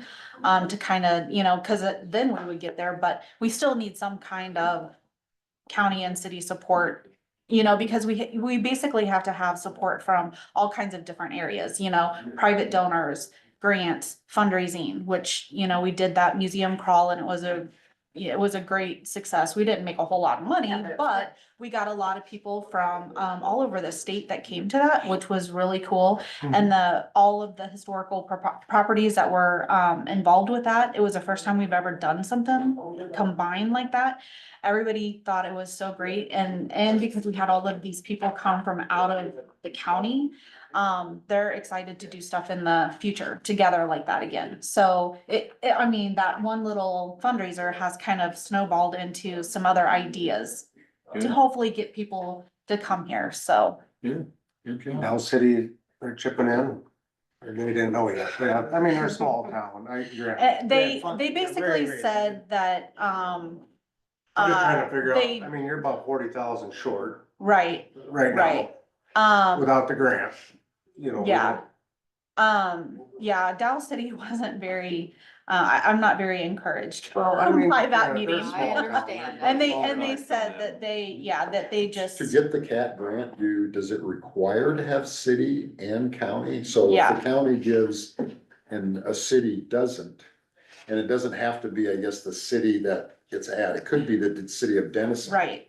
And, okay. And like I said, the city of Denison is the very first thing one of the council members said is, of course, we want to help because they need to. I mean, They're getting rid of it. yeah, we're helping them get rid of it, Yeah. and we're preserving it. So, they were all for, yes, we need to help. They just didn't have an amount yet. They wanted to hear what the county was gonna do. What kind of a fund would we take something like this out of if we did something? Is there a general fund, won't we, or? I mean, would it just come out of that, or do we have a fund that's set aside for these kind of things, or, I don't know, I mean, just, I guess, so people know from a historical perspective that, in September 1st of 1992, a resolution establishing a historic preservation commission for Crawford County, providing for the recognition and promotion of historic sites and defining powers and duties of the commission. The purpose and intent of this resolution is to promote the educational, cultural, economic, and general welfare of the public through the recognition, enhancement, and perpetuation of sites and districts of historical and cultural significance. To safeguard the county's historic, aesthetic, and cultural heritage by preserving sites and districts of historic and cultural significance, stabilize and improve property values, foster pride in the legacy and beauty of the achievements of the past, and it has some other things on there. But, so the county, at that point in time, that board of supervisors recognized that it's important that we need to, if we identify these things, we need to preserve them. They never in the resolution said we will fund them, we will help pay for it. I didn't read the part where they said they funded that. I combed it and couldn't see that, but I think that that's a given, that if we identify and we see that it's to our benefit and the future benefit of future Crawford Countyans, that we preserve those Our things. history. And so, I mean, I'm certainly in favor of putting, if it's $4,000 towards it, certainly in favor of doing that, and let the city of Denison or city of Dow City do whatever they want to do just to help them try to get that CAD grant, because that would be significant if you absolutely. could Yeah. get 20% of the total project through that CAD Yeah. grant. That'd be. And wonderful. Jessica Garcia and Jennifer Zup, they're the ones that really helped with the CAT grant for the wellness center. They sure did. And so they said, if you need help with yours, we're more than happy to help, with, whatever, cause I'm like, yeah, it's something I've never done, so I will take all the help. So that was nice. I thought that they offered that. I will give you a personal donation, but I don't have a checkbook with me today, so. Okay. I'll give you $200 today Great. yet, just to help you out personally, Okay. so. I agree with Craig, but I just, where we We got to figure out where to fund it from. Probably historic preservation, we just amend, Amend the budget. right? Well, then we give Well, to that's what I mean, if tourism. there's do we have a fund line for that, the historic preservation? And that's what we use for all of the historic properties, so, and now we have the Donna Reed Theater is now, included in that. And then we also try to help, you know, if someone gets a business uptown, one of the historic buildings, and they're going to do something that is gonna be open to the public, that kind of stuff. We try to give them, you know, help, because we want to do whatever to restore these buildings and stuff. So, but mainly it goes to Dow House, McHenry House, and Klondike Hotel. It helps them with projects that So they we do. currently have a historic preservation line item in our budget. Department. But Yeah, it probably time-wise, if we budgeted in for next fiscal year, would be too far down the road for your cat grant, cause that wouldn't kick in until July first. I think if we have the pledge, that's all we need when we Cause then we apply wouldn't have for to do it. any And a budget letter of amendment, support. we could, Right, Put it in next year's. right. yeah, We got the letter Along of with support saying letter of we will support. budget the money. yeah, It'll be available July 1st. yeah. Right.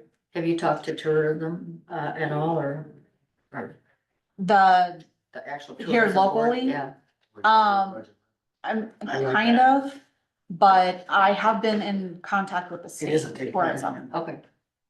Doesn't say we pay towards tourism, and have you been to CDC to see if they would have any? I haven't, I just did the city.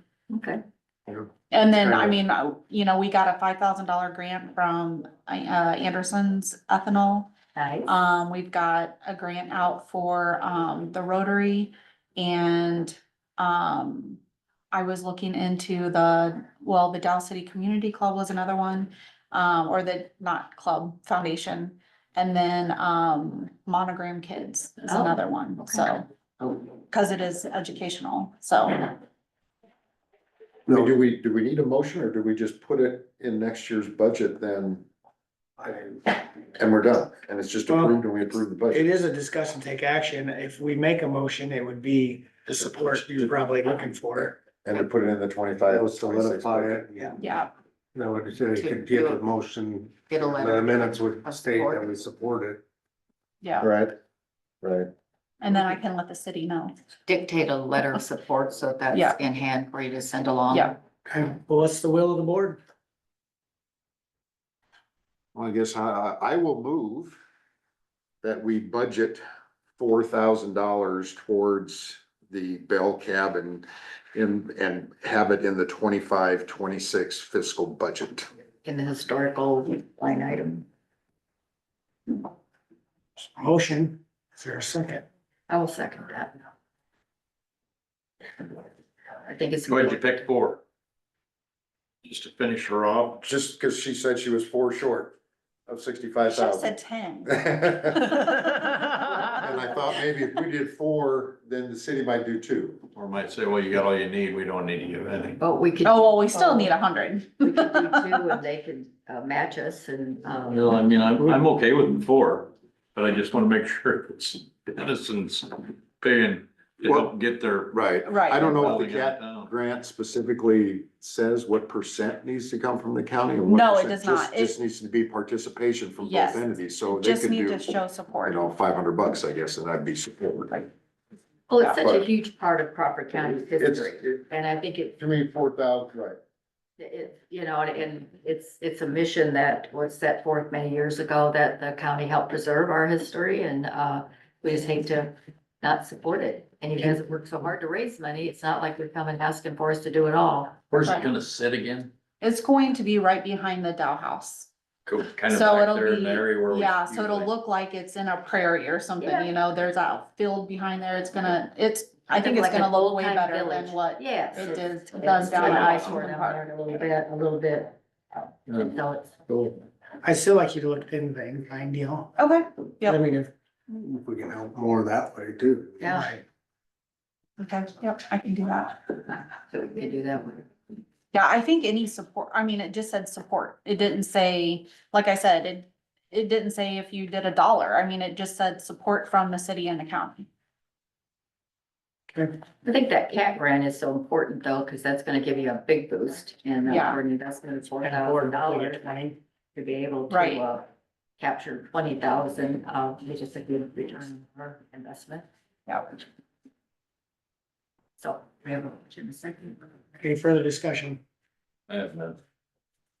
All in favor, say aye. Aye. All right, Aye. Thank Yeah, you. thank you for all you're doing with that. And I'll give you Yeah. a check to help out personally, because I've been meaning to do that, so. Great. Thank I you. appreciate that. Sarah? Welcome. Hi. I'll be quick. Last I know but some not of you least. have Places to be. Thank you, Sarah. I know. If you wanna pass that around.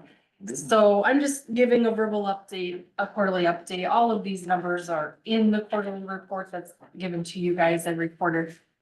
But just like I said, last quarter, I just visually, it's easier to see it broken down. The top portion is just all of the fees collected. This last quarter, previous quarter, this fiscal or calendar year 2024 and then 2023. Total collected, what the county keeps, what goes to the state. And then I went through, broke down what we do. So the passports, the processing times are the same, the 4 to 6 weeks, and then the fees.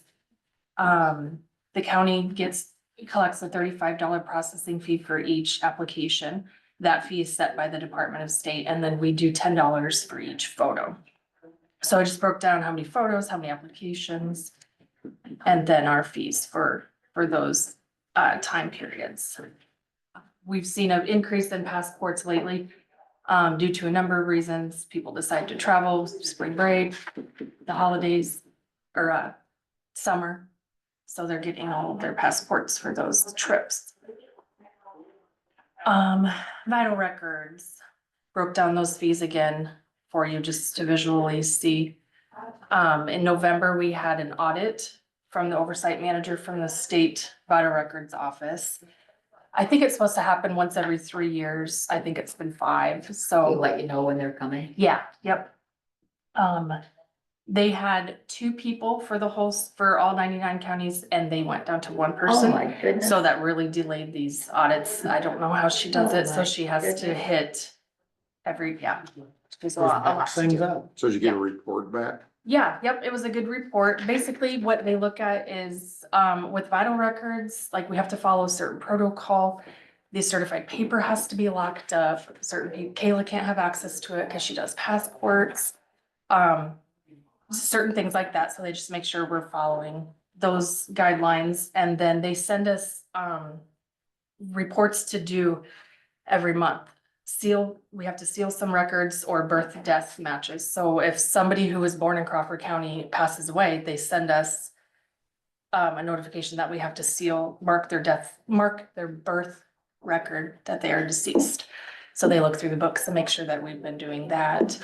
Can I ask about how long that takes from the time somebody's seized to the time?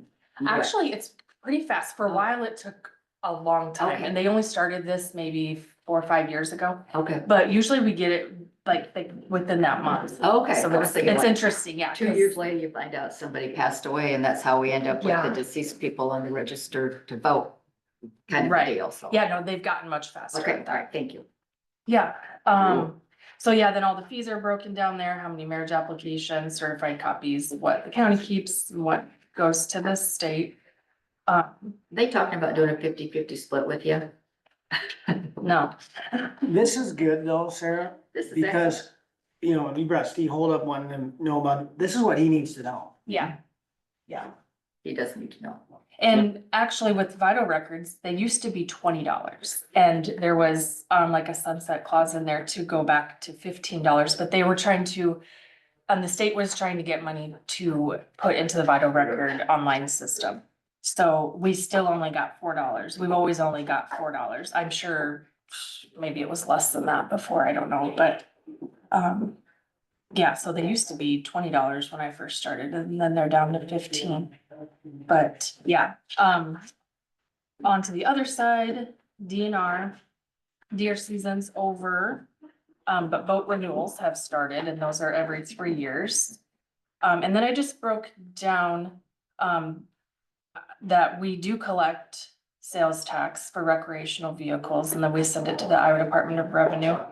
And then how the fees kind of work for DNR, we kind of talked about that last time, but on average, we could get $2 to $6 for a transaction, just depending if there's titles or liens or whatnot. But yeah, those are the total fees collected, and then the county and what goes to the state, and so that includes sales tax. We'll see. For recordings, we're finally seeing an increase, with interest rates kind of going down. Now, you know, they're going up, they're going down, so it's just crazy, but, we do collect transfer tax on all non-exempt transfers. So, 0.16% on the total sale amount, and 82.75% of that goes to the Iowa Department of Revenue. So that's kind of how that is split up. So how many documents we recorded for those timeframes, the total recording fees, the total transfer tax, real estate tax that was collected, and then what stays here, or what goes to the state and what stays here. And then the fee modernization project, we have a positive outcome where we hope everything will go well for this legislative season. So if you see anybody or it comes up at We do have a schools, legislative training, lunch coming up tomorrow, so hopefully we'll Yeah. grab some of be them. great to be an advocate. So, yeah, we're hoping that. That'd be a big deal. Yes, it will, because that will generate a lot more money for the budget, for the general fund. So, yeah, do you guys have any questions? No, this is excellent. Really helps a lot to, Yeah, for, you know, the state just needs to realize you guys are doing all the work. We're supplying the bricks and mortar and I know. and they're just collecting. Well, I think that's an excellent point. I mean, you know, we're always trying to find ways to generate revenue to take care of business, to provide the services we do, other than through property tax, which is what the state's really wanting to curb property tax. They could actually be more, I hate this word, they could be more equitable with the share of this revenue, since we're actually doing, I don't know how much they have to do at their level, but I mean, right here's an excellent way between your office, Sherry's office, and any other office that we got that, you I'm sure know. lots goes to the state, yeah. Yeah, I mean, there's a lot of revenue that could be, They got a lot Hard of money to altered make here. It's hard for them too. to pass out big raises down there if they give money back. Yeah. Locals. Well, and then to get more money for the county, then we have to have legislation pass something just for us to be able to charge, then we have to charge our customers more, you know, for Yeah. this modernization project, but what else do you do? Yeah, when, Yeah, Well, yeah, excellent this is breakdown. great. Keep this kind of information Okay. coming to us, especially as we talk with our legislators, Yeah. or if we bring in representative whole. We'll get good information. okay, perfect. Thank you Thank very you, sir. much. Thank you. Have a good meeting. I'll come talk to you later about what you decided. Oh, yes, Conversation. Okay. Well, move on to citizens input. Nobody's in here. Anybody on Zoom? Okay. I just have one thing, it just dawned on me. Tomorrow night in Dow City, there's a spaghetti supper Yep. for the fundraising project for playground equipment on Nelson's Park. Yep, I'll be there. 5 to 7:30. I You will did be in the morning. excellent job on the radio, Be in and the then state. Clay stepping up and matching what they raised was an awesome surprise on ASN radio. They called in from Wesco and said he would match what's raised and so. does a great job. Yes, he does. Yeah, so that was really upbeat Thanks for bringing conversation. it up. Yep. Dawned on me. Time again? 5 to 7:30, I think, let me double check. It was on the front Or page of 5:30 to the 7. paper. Is the board still planning on taking action on the compensation board's recommendation next Tuesday, the 21st? That was what I heard a couple weeks ago from you all, 5 to so. 7:30 at the community We'll be building. discussing the action, so Took a picture of it. hopefully, I'm still wanted on the yes, I agenda. still want on the agenda. Okay. If we don't take action, we'll have to move it back, but. That's what my goal was, to have something together by then, so. Because our departments will be needing something to get budgets together. Yep. So, but yes, That's what I was- please leave That that. goal was shooting for, so. Anything else? Yep, no. Move we adjourn? Motion adjourned, second? Second. All in favor, aye. Alright, Aye. We are adjourned. Drive safe, Dave. Yeah, thank you, guys. I know you're gonna miss me terribly. I already did. Who's gonna keep me awake driving? Well, depends on what You time can I get call me, back I'll from talk the to you. Dominican Republic the night before.